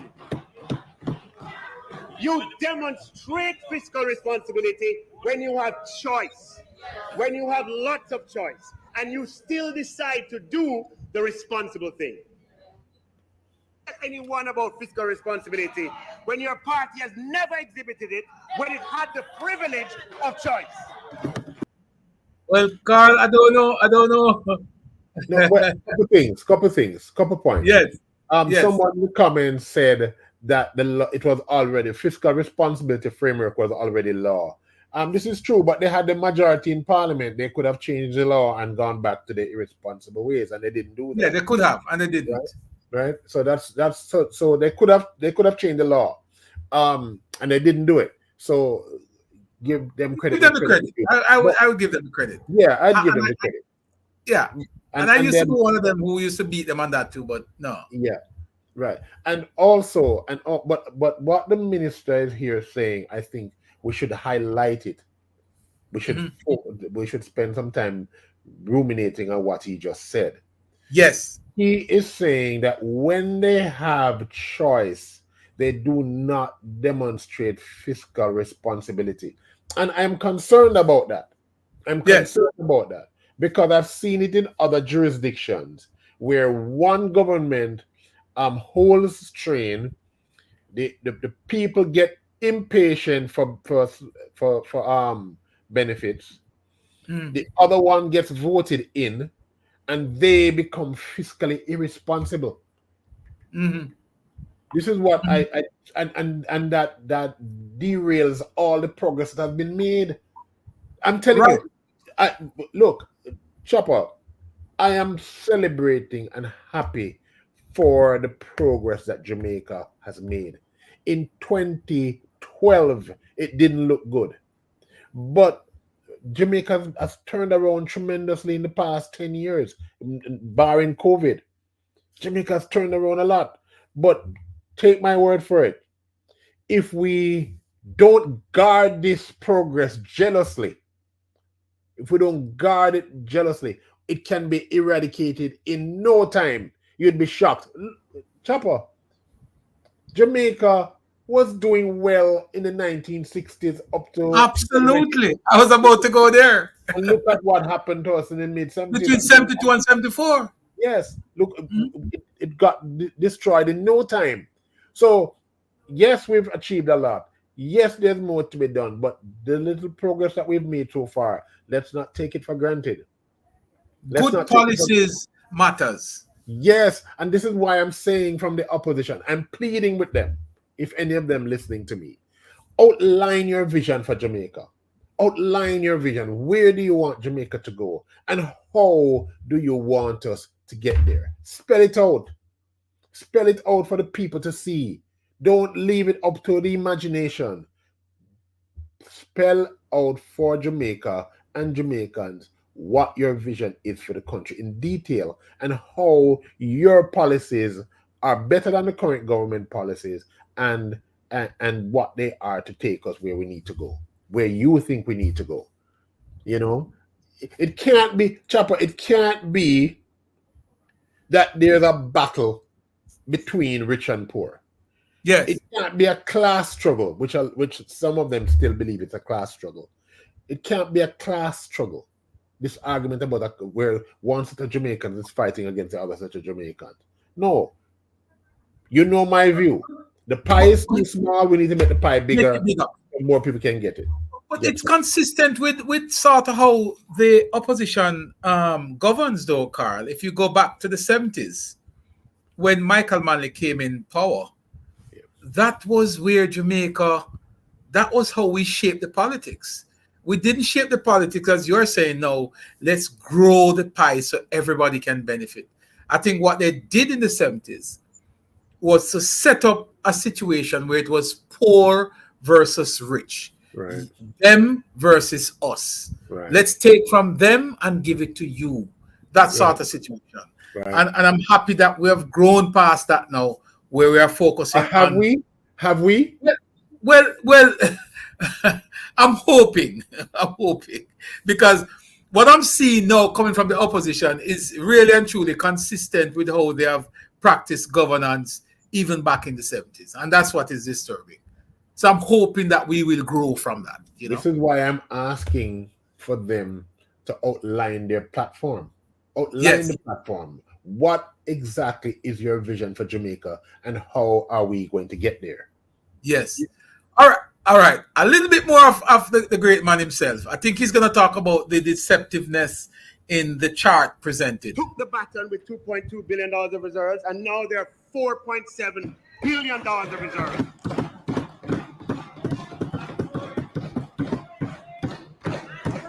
And CDs have been reduced dramatically to only $85 million. That's all? Out of the 4.7. My speaker, there was a time that the three words, the screens, there was a time, Madam Speaker, that the three words that would confuse the opposition were Jamaica Labour Party. Madam Speaker, over the last 7 years, something else that now confuses the opposition, Madam Speaker, is no new taxes.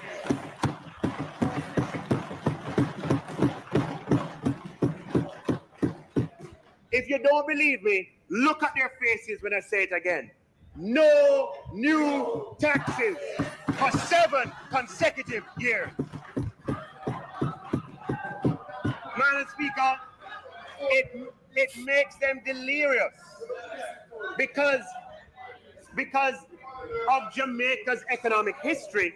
They know the potency of that. So it make them talk all kind of things. Things that are not true and things sometimes that don't make any sense. Madam Speaker, I want you to pay attention to me in particular here. The opposition leader in his presentation puts up a chart, Madam Speaker, that purports to show revenue growth over the period of this government. This is the chart he puts up. And I have, Madam Speaker, I don't know any other way to say it other than I have not seen a more deceptive chart in this house than this. Madam Speaker, he shows 2015-16. He does not show 2016-17. He does not show 2017-18. He does not show 2018-19. Nor 2019-20. And he certainly does not show 2020-21. Wait, Amanda, wait. Madam Speaker, when was COVID again? When was COVID? What year? 2020? So he's showing a chart of revenues of this administration that deliberately leaves out the COVID year and the years after. And then he shows 21, 22, 22, 23, and 23, 24 projections, Madam Speaker. It's like he's playing peekaboo. Peekaboo. That's a chart there. Him show 2015-16, leave out all of the other years, and him playing peekaboo. Peekaboo. Peekaboo. Don't look surprised, man. So Carl, I don't know if you want to jump in there and explain that chart and what the minister is explaining there in terms of that chart. I don't know if you want to jump in there and weigh in on that. Well, we only have a few minutes left, guys. We're gonna wrap it up in a few, but I want to pick Carl as much as I can here.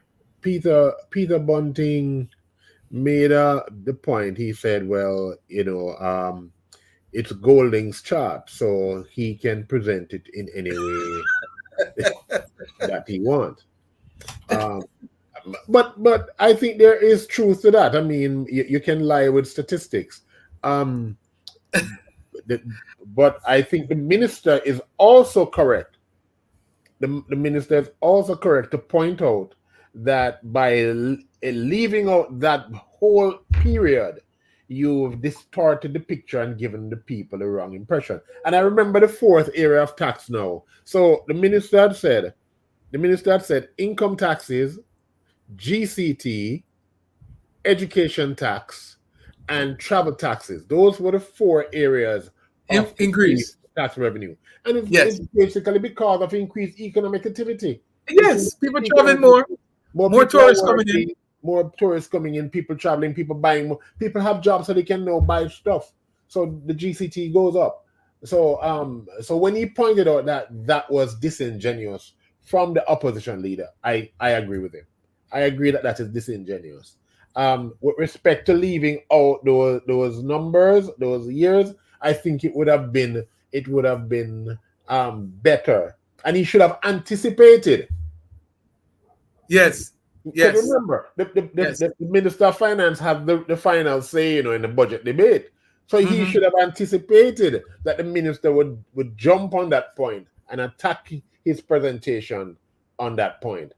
He should have anticipated, and if I were he, I would have included it and focus on the part that I want to focus on. That's what I would have. So you're saying that it's okay for him to pretty much tweak it to his liking.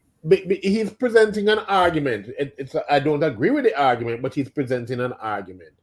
I'm saying he should have anticipated that the minister would have seen the weakness, because the minister is a smart guy too. Both of them are smart guys. The minister, I think, is smarter, at least in this area. In this area, yes. Yeah. Let's carry on a little bit more on this one. Why would he hide the period 2016-17 to 2020-21? Why would he do that? Why would he do that? Red card, Madam Speaker, for him. Red card. That was fantastic. That was fantastic debating. That's Carl, I honestly believe that is perhaps one of the best budget debate we have seen in a long while. Yes.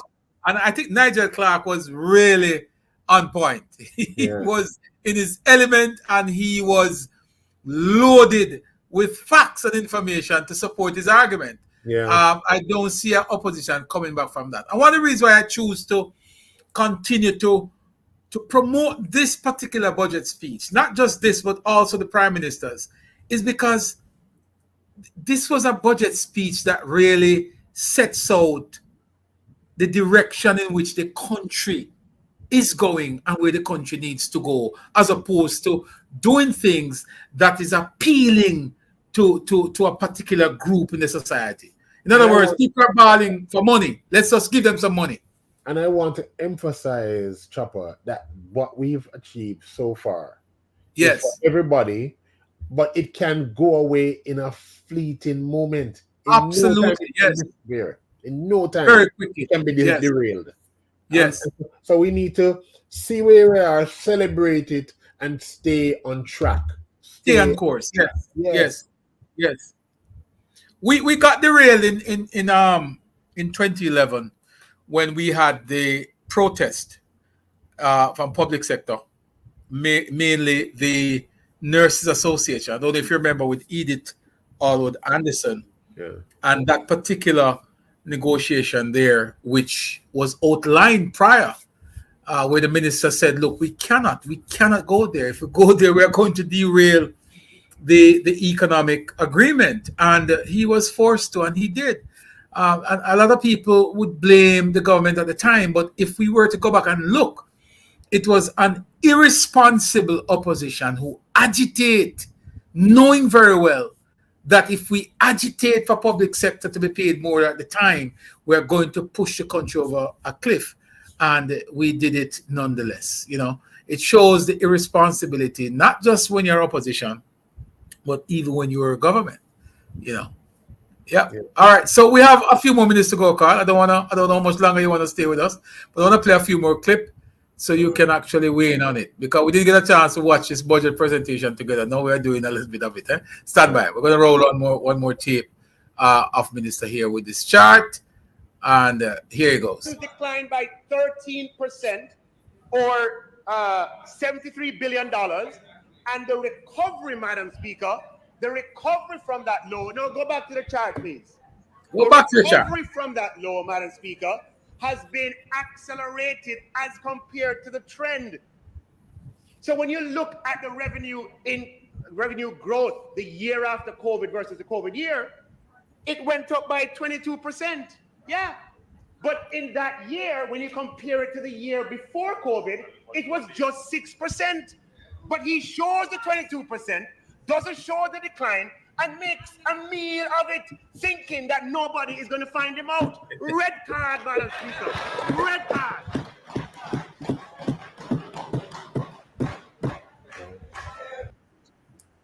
As it should have been. We're not afraid to hide anything. Show the whole thing. Don't cover it up playing peekaboo. That is what it looks like, Madam Speaker. And what you'll see is that in the last year of their administration, tax revenues went up by 11%. And in 16-17, it went up by 11% for us too. And then 8% the year after, and 9% the year after, and 7% the year after. And then it declined by double digits. So when there was recovery to get back up to where you were, of course there's going to be an accelerated growth, Madam Speaker. He shows the accelerated growth alone, as if to suggest that that characterizes the entire period. Madam Speaker, that is nothing short of utter deception.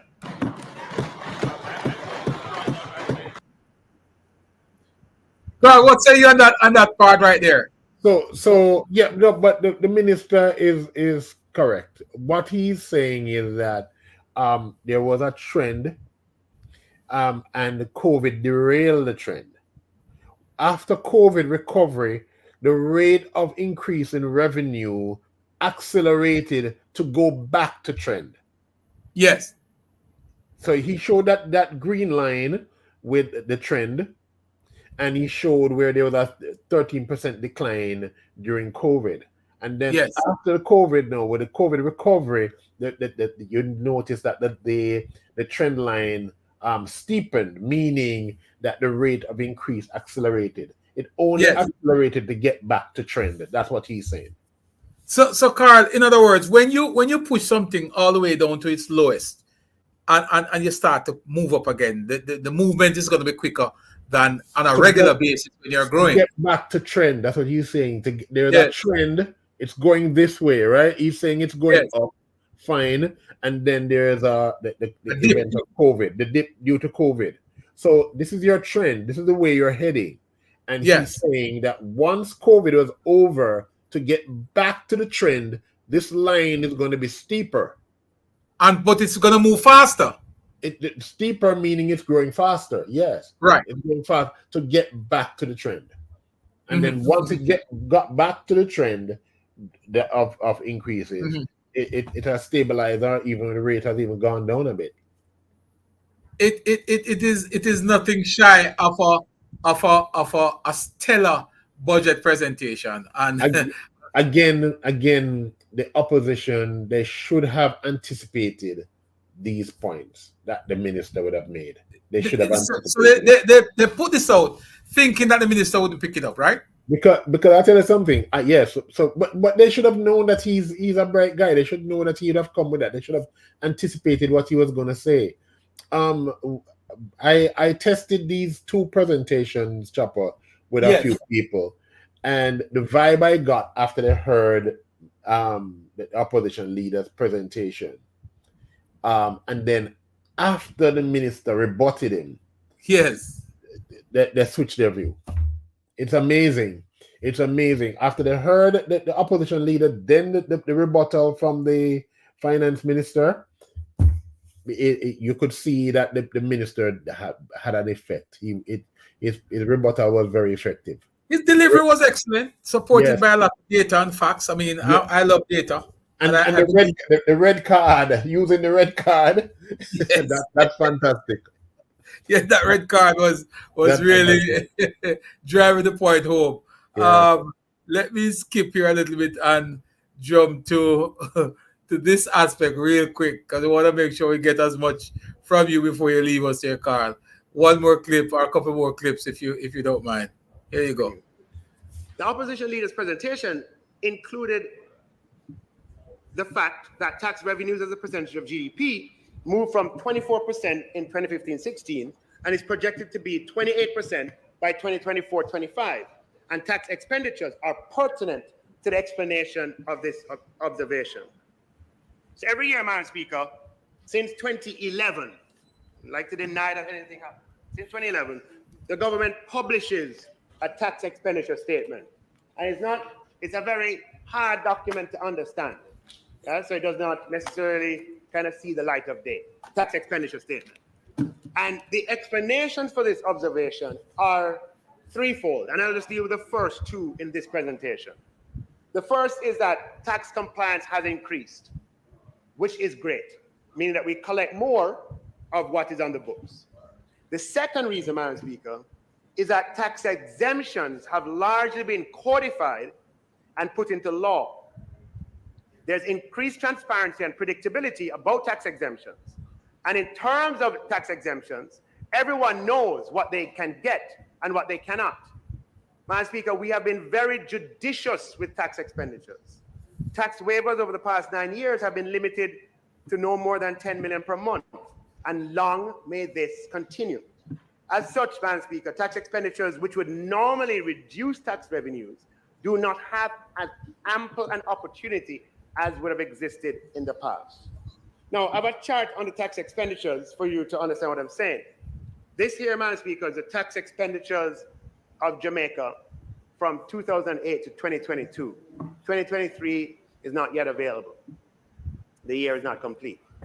And what you'll see is that in the past, tax expenditures as a percentage of GDP were 4%, 5%, 6%. That represents, and in 2013, it peaked at 8%.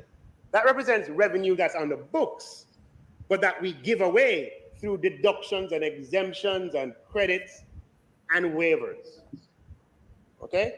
And a big part of our reform has been to codify these as much as is possible and to reduce them.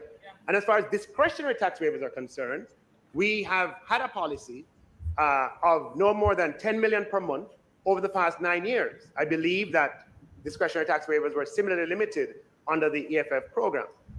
So, Madam Speaker, what happened is that tax expenditures, if you were to compare the period that was put in the chart, decreased from 3.9% to 2.47% over the period 2015 to 2022. And when you add those back and you look at tax revenue before tax expenditures, what you find is that the variation, Madam Speaker, is not what it seems to be. It's much more stable. What explains the differential is, Madam Speaker, that we are allowing far fewer tax expenditures today than were allowed in the past. So when you adjust for tax expenditures, you realize that tax revenue before tax expenditures was 28.3% in 2015-16. Yeah? 21-22, 28.9%. 22-23, 29.8. There is still a movement, but not a movement as significant as would exist if we did not show the tax expenditures, Madam Speaker. So again, Carl, how do you break that down now? What he's talking about in terms of the credits that used to be a high number in terms of exemption and waivers and all that. Yeah, which is actually important, because this in and of itself, who is applying for tax waivers and expenditures? It's always not the person at the top. Exactly. So right, it's not this the little man down at the bottom. So this is a way of helping to level the playing field, in my opinion. And codifying. So as he pointed out, that people know what they can get and what they can't get, right? So it has been codified. Hopefully we can stick to that codification where everybody it's transparent and we know who can get what. If you remember, Chopper, back in the day, the Shell waiver scandal. Do you remember the Shell waiver scandal? Absolutely, yes. It was because of the lack of a formal codification of the waiver system why that came up. Yes. If we had a framework in place, a rigid framework in place, that problem would never have come up. Yes. And I'm saying that is the one that became public. There were several others that didn't come out. That did not come out. Mm-hmm.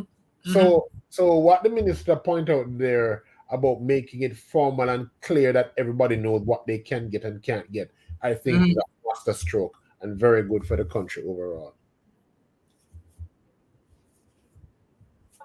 Commentators were public with their expectation that Mr. Golding would outline how he would finance the doubling of the threshold. Headlines of the newspapers and the media houses, commentators, government, Golding must outline 3 million income tax threshold plan in budget presentation. And commentators specifically, who are named and I won't name here, called for that. High expectations for Golding's speech. Why? Because everybody want to hear how he proposed to finance it. And then even the junior spokesperson on finance, Madam Speaker, came on radio and said that the leader of the opposition would outline his funding proposal in the contribution to the budget debate. So again, he has made one of his own lose credibility. So who's going to believe him again? So Carl, yes, isn't there a problem there now with the opposition in terms of credibility? Has he lost credibility here? I think so. In my opinion, I think so. Yes. I think I go back to this point, Chopper.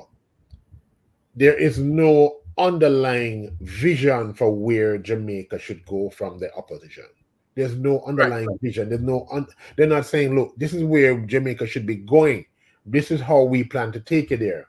And because they don't have that foundation, they are unstable in everything that they are saying.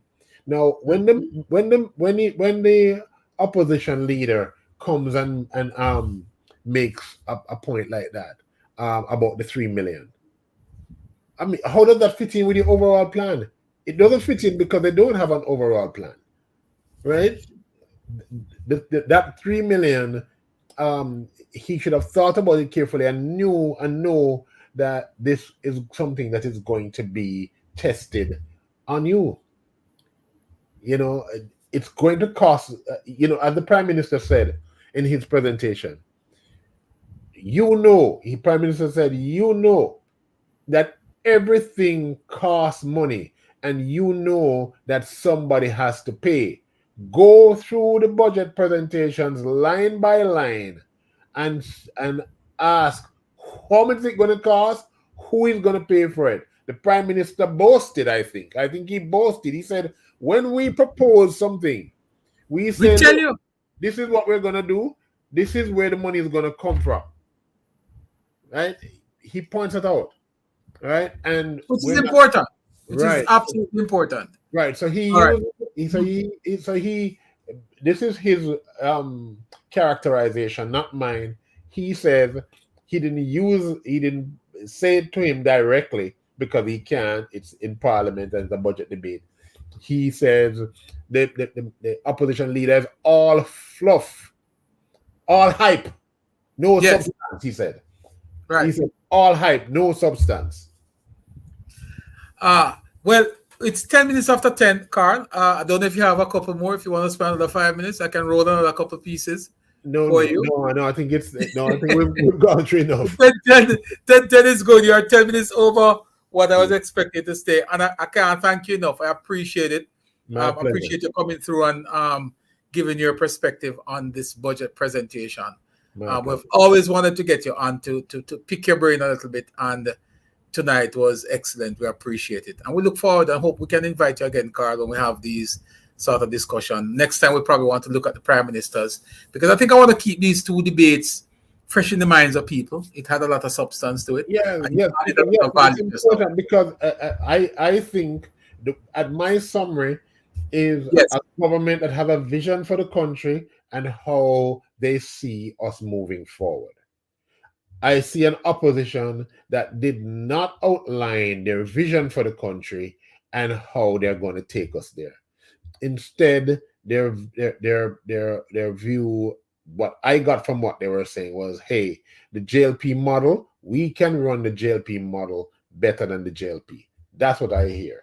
And if I'm wrong, I want them to outline why I'm wrong, and by giving us their vision, concrete words, exactly where we're going to go, how they're going to take us there, and not just come with 3 million out of the air. Out of thin air.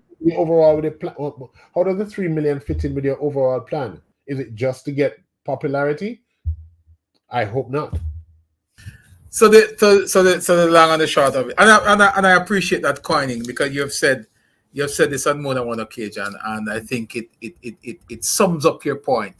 Is that basically the opposition has not presented an option as to where, or a policy, a viable alternative to what the government is saying. Right. And you're saying that they want to do what the JLP does and do want to implement it better than the JLP. Thank you very much, Carl. We really appreciate you, and we look forward to seeing you again. Thank you so much. Take care. Bye-bye. Thanks a lot.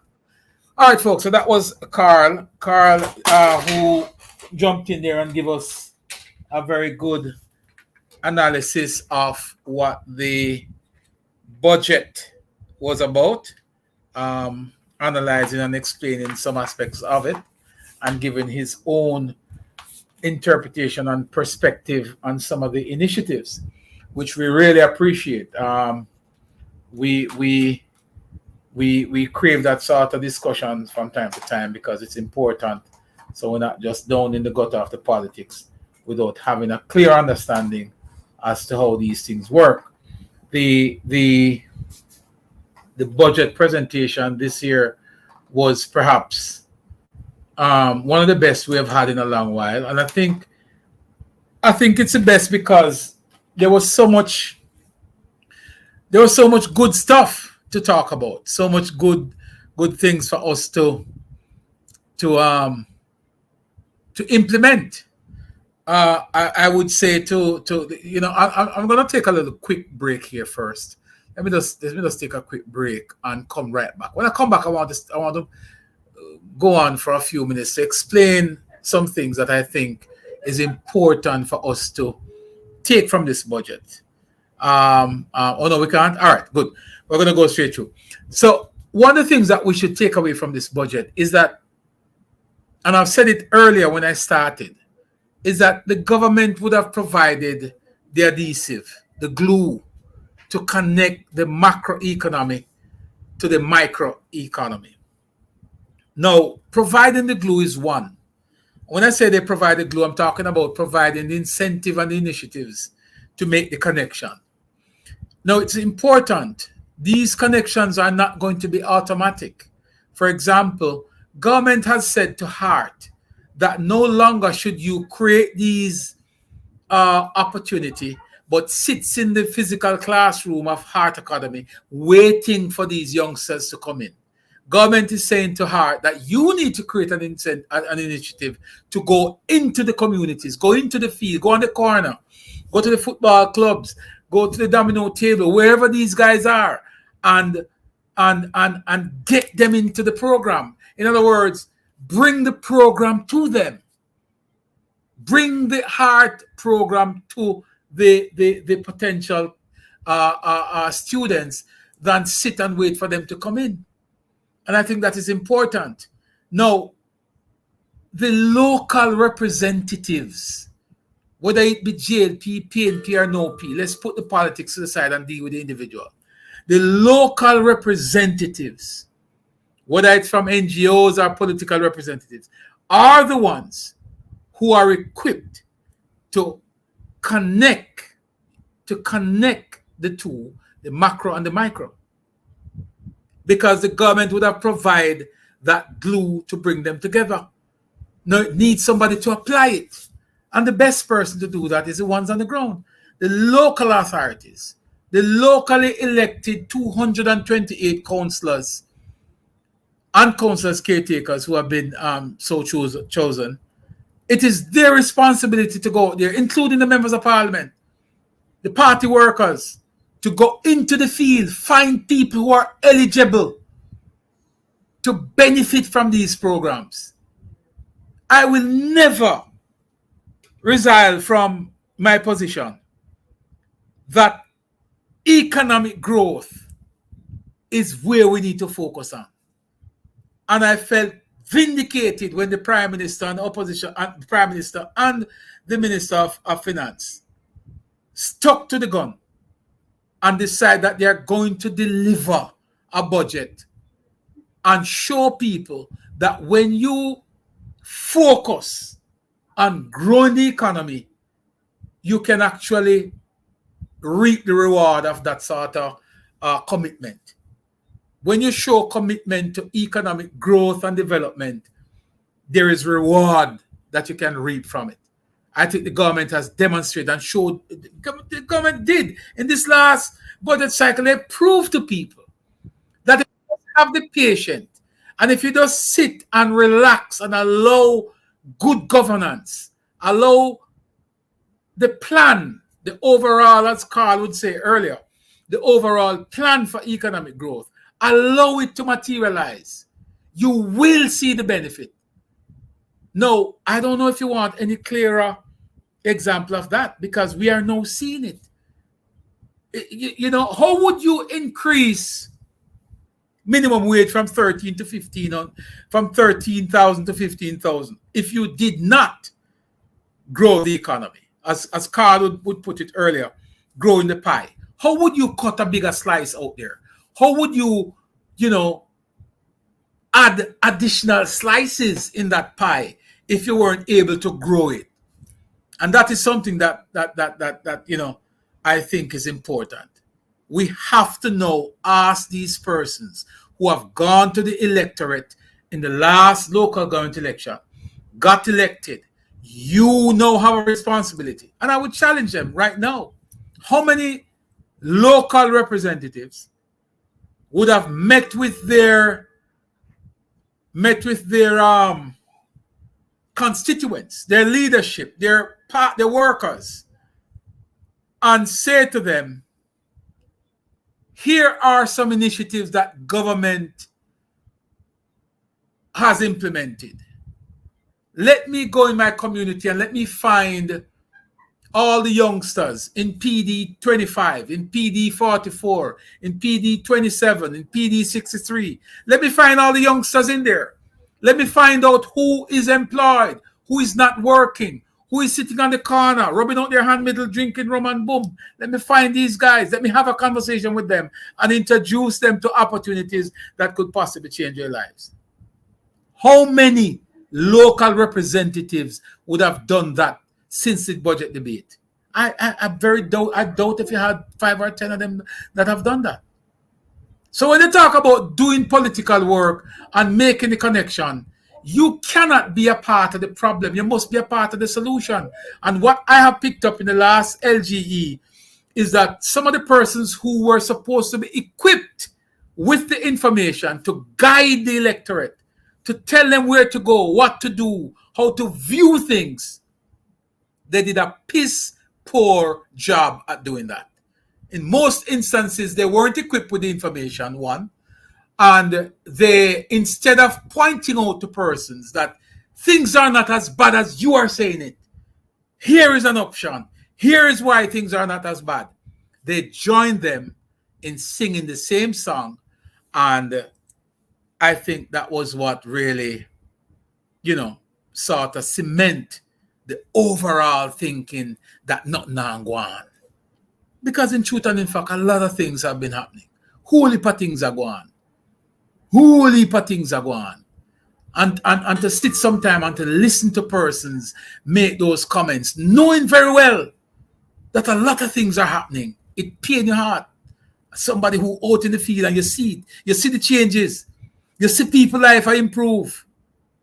But yet, there's this constant argument that says nothing on go on. And the only reason why that argument has been allowed to flourish is because it has been given the fertilizer, it has been given the nutrient to prosper by persons who knew and should have known better. They did not do a good job in selling or connecting people to opportunities. Not saying to you that everything was hunky-dory and everything was perfect, but we could have done a better job. Now that this budget has been presented, and there is absolutely significantly more that has been made available, are we going to go back to the same argument about nothing on go on?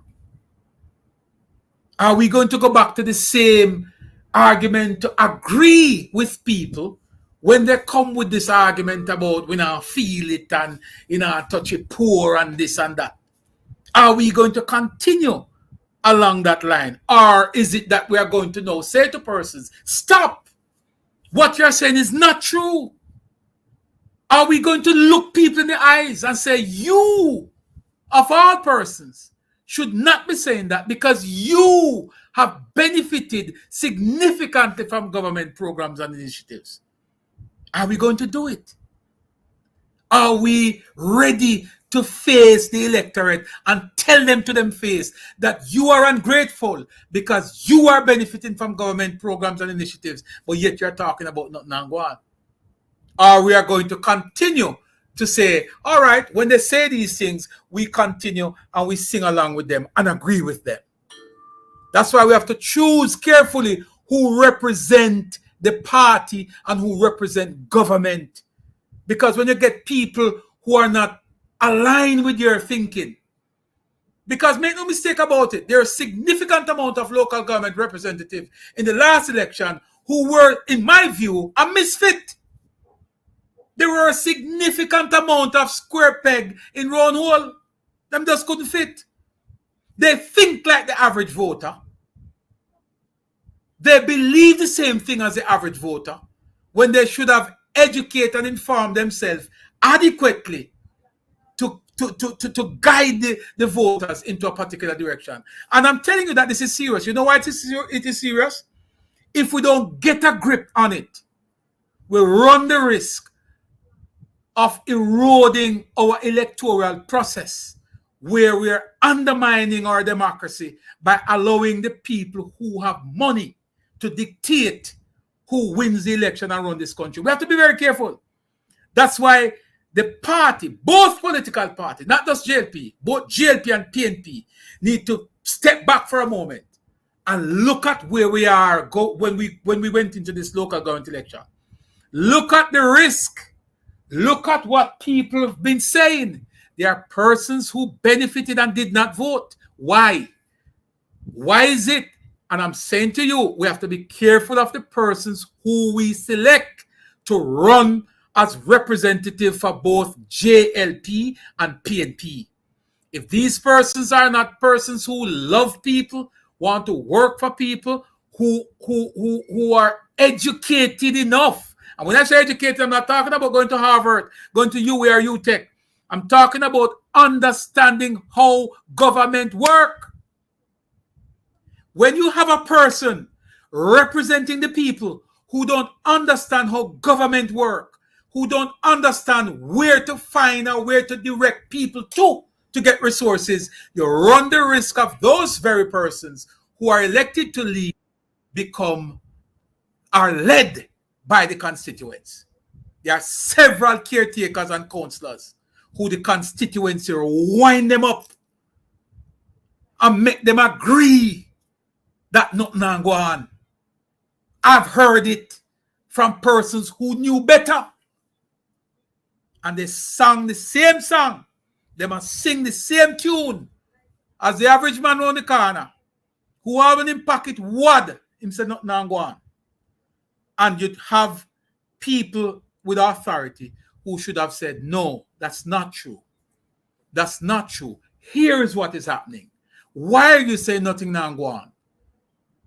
Here is where you could go for something to go on for you. But instead, some of these very persons who were tasked with that responsibility, they join the choir and they sing the same song as the average voter. Both political parties need to take stock of this. They must look at it, examine those persons, and make sure that the people who are representing, whether JLP or PNP, they must be at a certain level of understanding and appreciation for how government work. If you ask them how to get a child to go to heart, they can't explain it. They have not gone through their divisions and find 5 old people and take them down to Ministry of what you call it, Labor and Social Security for them to get any benefit. They have not done that. Government is giving free pension to persons over 75. Ask the councillors, caretakers, and councillors, how many of you have gone through your constituency, find out and identify the persons who are 75 and older, and direct them to get that small social benefit? Very few, if any. Very few, if any. But then we would join those old people, older persons, to say, no, go on. When you could have made a difference, it don't cost you a penny. You could have just simply say, let me direct you to where you can go. And you're 75 now. If you live until you're 80, you're guaranteed a little something in your pocket every month. You could have gone there and done that. Very few councillors and councillors caretakers took up that opportunity. You ask them, how many of them go to the young people and say to them, you don't need any guarantor now. You have no excuse now. Come. Go down to heart, get enrolled, start to move. How many of them? They haven't done it. They have not done it. You ask them the question, folks. And if you do, you would recognize that part of our problem lies with the persons who we are expecting, or the parties expecting, that these persons will be the messenger. These persons will be the glue to connect the macro with the micro. expectation. The party and the government can do so much and no more.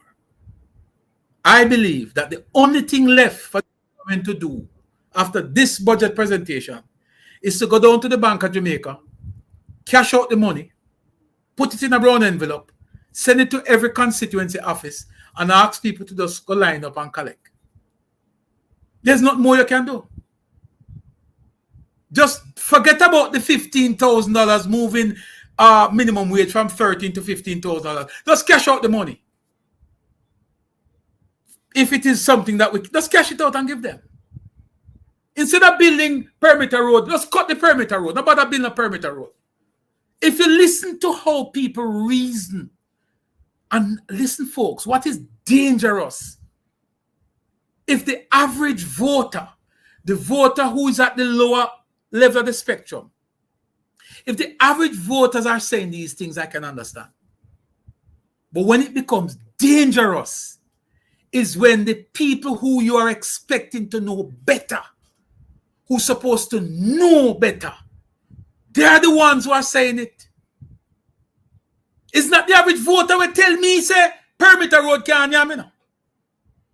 If it was an average common Joe that said to me, Chopper, oh yeah, come tell me about perimeter road. Perimeter road can't hear me. If it was the average voter who said that to me, I could understand. I would not have a problem with it because I expect you to be at that level. But when you find people who are in leadership, who are expected to know better, start to tell you, say perimeter road can't eat, a highway can't eat, and say you must not. We are telling me about rating agencies, how them rate Jamaica and how Jamaica ratings are high. That's when it becomes dangerous, folks. That's why I'm saying this has nothing to do with GLP or PNP because it is on both sides. If we don't examine the people who we are asking to represent the political parties, if we don't start now and ensure that they are on par, they are up to date with what's happening around them, they are taking advantage of whatever initiative that government has. And remember, the initiative that is outlined by government is not for PNP or GLP. It's for every Jamaican. We practice politics, GLP, PNP, but we govern right down the middle for everybody. We can practice the politics on the left and on the right. But when it comes to governance and initiatives and programs, it is right down the middle. So both GLP and PNP can access it. So what I'm saying here is that tailored towards a JLP representative. It is on both sides. Go out there and take advantage of the initiatives and programs that have been presented for the people. It is your job. For too long, we allow local representatives to get away with murder, get away with doing nothing. You ask some of the local representative folks, how many of them have gone to parish council with a bill to represent the people in the division that they were elected to represent? You just ask them. How many of them walk into the parish council and says, I am here on behalf of the good people of such and such a division, and here is what they want. Here's what they're looking at. How many of them have done that? A huge percentage, folks, of local representatives have been just merely winging it. Them just are wing it. Now they are given an increase in salary. Them are work. And they must be held to account. And I'm saying it with all sincerity, if they must be held to account. Government have provided the glue to connect the micro and the macro. It is the local representatives' responsibility to attach the two by using that glue. Go there and make sure that the people in your division are aware of what is available to them.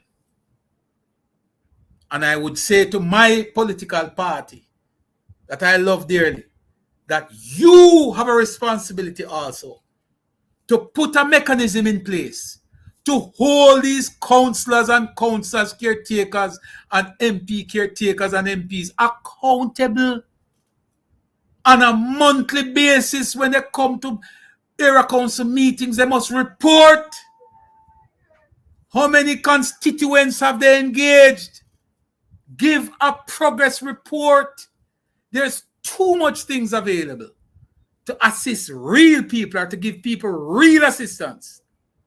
And in some instances, the constituents don't even know about it because there's nobody to tell them about it, because people are relying on WhatsApp or relying on what they see on the internet. But a lot of persons want to hear from you. They want to understand. When the Prime Minister said that, or when Dr. Clark said that he is going to increase the threshold from 1.5 to 1.7, how is it going to affect my data? How is it going to affect me? It needs the local persons to have the little corner meetings and explain it to people.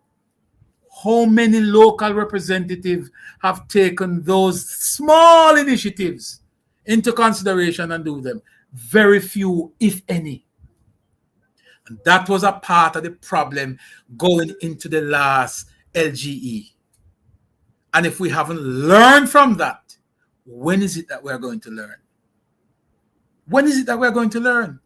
So I'm eager to have this conversation. I'm not going to start championing that cause because I still believe that the government today have done the right thing in focusing on earning, as Carl put it earlier, and the good Prime Minister did before, focusing on earning the cash so that they can care. Because without the cash, what is it you're going to do? You can't care for people. You can't give people the necessary support if you don't have the money. So if you're not building out and increasing the pie, as Carl would say, how is it that you're going to cut more slices or bigger slices for people? You have to increase the pie. And in increasing the pie, some person are telling you to stop doing it. I heard local representatives who went into the last local government election saying government must stop this economic development bullshit and they must run money. That is what they said. I heard it. Did somebody tell me? Me hear them say it, and that's why it hurt me to my core. And that's why I'm saying that government need to start think about the persons we are putting in place to represent you. Are they of the same thinking? Are they at the level? Do they actually love people? Do they really want to help people? Are they just into it for whatever other reasons other than genuinely helping people? We have to start thinking about it. Let me tell you already, when these things were said to me, they weren't said by some voter up in the hill. No. They weren't said by some little voter who can't hardly make an X. No. They were said by persons who were representatives of both political parties. They were the ones who said government should disregard focusing on economic growth and they should run money. That's what they said. That's what they said. And this is not a story. I'm certain that other persons would have heard these comments going into the local government election. And it hurt. It pains your heart when you hear it. It hurt because they know better. Some of them know better. And some should have known better. Some should have known better. So, as I close, I will leave you with that. I think it is important for these persons to take advantage of the small things. It's not big things, small things. I think Carl touched on it earlier when he mentioned I don't even want to use the word transfer of wealth to the poor, because I think a more appropriate way to phrase it is to, as he rightfully put it, increasing the pie that more slices can be had or bigger slices can be had, so that you don't necessarily have to take from the rich and give it to the poor. The rich can stay rich, but the poor can become rich. That is basically what it comes down to. There's a difference between what the PNP did during their period, where Ronnie Tweed spoke about the massive transfer of wealth from the poor to the rich since slavery. And this government now has perfected the art of not transferring from the rich to the poor, but making the pie bigger so that the poor can go up there and get closer to the rich. And I will leave you with that. The glue that is required to connect the micro economy to the macro economy would have been presented in the last budget, just a couple of weeks or a week or so ago. It is now up to the persons who have the tool to apply that glue to ensure that the both economy meets. It lies in the hands of the local representatives who were elected just a couple of weeks ago. There should not be any free ride. They have a job to do, and it is their responsibility to ensure that it is connected. So we don't want to hear the story from any labor right counselors or caretakers coming out here to tell everybody about boy, Nangwan, and no. You, Nangwan, because you are the one who are not doing your job. And we are going to hold you accountable. I said this before. We are going to track your performance, and we are going to hold you guys accountable, because you put this country under tremendous pressure. It is because of your poor performance during the last 6 years that threaten the country's democracy. And it might sound far-fetched, but when you narrow it down, that's what happened. Because of the poor performance, our democracy was threatened, because people are asking to be paid. When you get to that level, it is a dangerous thing. Both political parties must really examine it, look at it, back away from it. These persons who are asking for money for vote, we must mind to it. We must encourage it. Both GLP and PNP. This has nothing to do with one side. It's both sides. Don't encourage it. Move away from it, because it threatens the very fabric that holds our democracy together. When you water down the democracy to the extent where the person with the deepest pocket is the one who will get the chance to lead this country, it is dangerous. It is dangerous, because that is where ill-gotten gain become a part of the electoral process. That's when dirty money start to get itself intertwined with our electoral process. Be careful. I warn you, be careful. It is a dangerous precedence that has been set during the last local government election. And we should never, none of the two political parties going forward should encourage it. That's why they must go to work. Because if they go to work and they provide opportunities for persons, we would not be in that situation.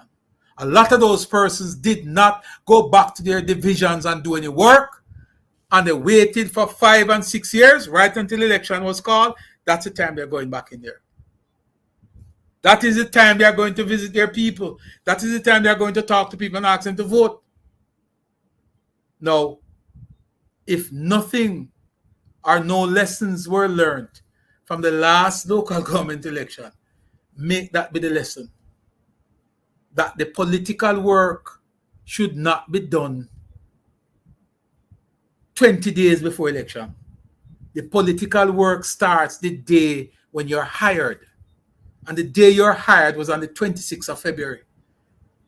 Your duties are not over the top heavy.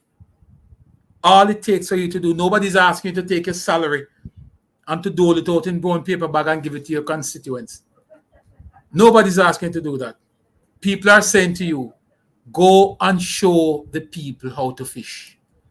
Go show them where there are opportunities, because government have created those opportunities in all different levels, at all different levels.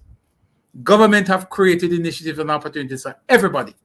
It is up to you, the local representative, to go out there and make sure that persons benefit from these initiatives.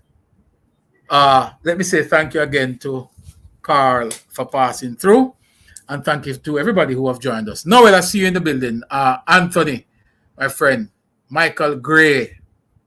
Who else we got? We got a lot of persons who passed through here this evening. Let me say thank you guys for sharing. Thank you for stopping by and participating in the discussion. Justice of the Peace, Marlene P. I see you're in the building. Appreciate you coming through. Violet, as usual. The usual suspects are here. The usual chopping block supporters are here. All my friends over the what we call it, the rum shop. Over Z. Big up yourself. Good to have you. Who else we see here? Andrew, Willins, Folly, all the good people from New York. Lots of person from New Jersey is in the building. Couple of folks from Atlanta, my place. Folks over in Florida, big up yourself. Good to see you. C.A. Edwards, big up yourself. And the good G.A.H. J.P. is in the building, big up yourself. Thank you all for joining. We will catch up with you again in another episode. The Truth Speaker is here as well. Big up yourself. Big up yourself. Thank you. He sends a very good discussion. Thank you. And we look forward to holding another one in these sort of discussion. Breaking down the budget presentation. This evening, we're able to look at Dr. Nigel Clark's, and another one, we will look at the Prime Minister's and talk about some of the initiatives that he would have presented. And a matter of fact, we're probably going to even look at the opposition spokesman and the opposition leader, because I think it's important for us to examine just about what everybody has to say and to get a better understanding and appreciation of their positions on the issue. It could be that we can, look at it objectively. We can look at it politically. Either way, we're going to. Again, folks, thank you so much for joining us. Peace.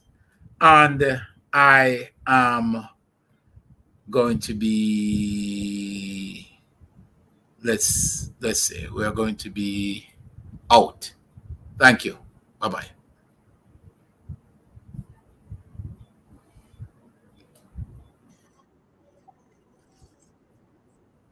They did not even know the cost.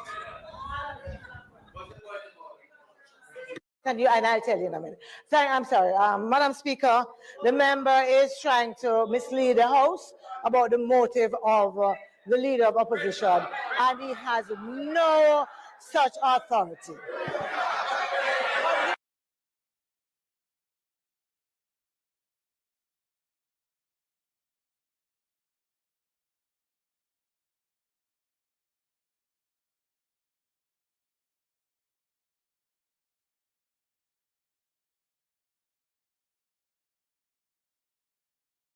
Minister, it would appear, Minister,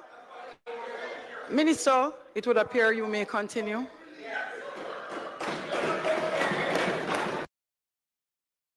If you need to write a business plan, you need to try Venture Planner. Just answer the questions and watch as it transforms your answers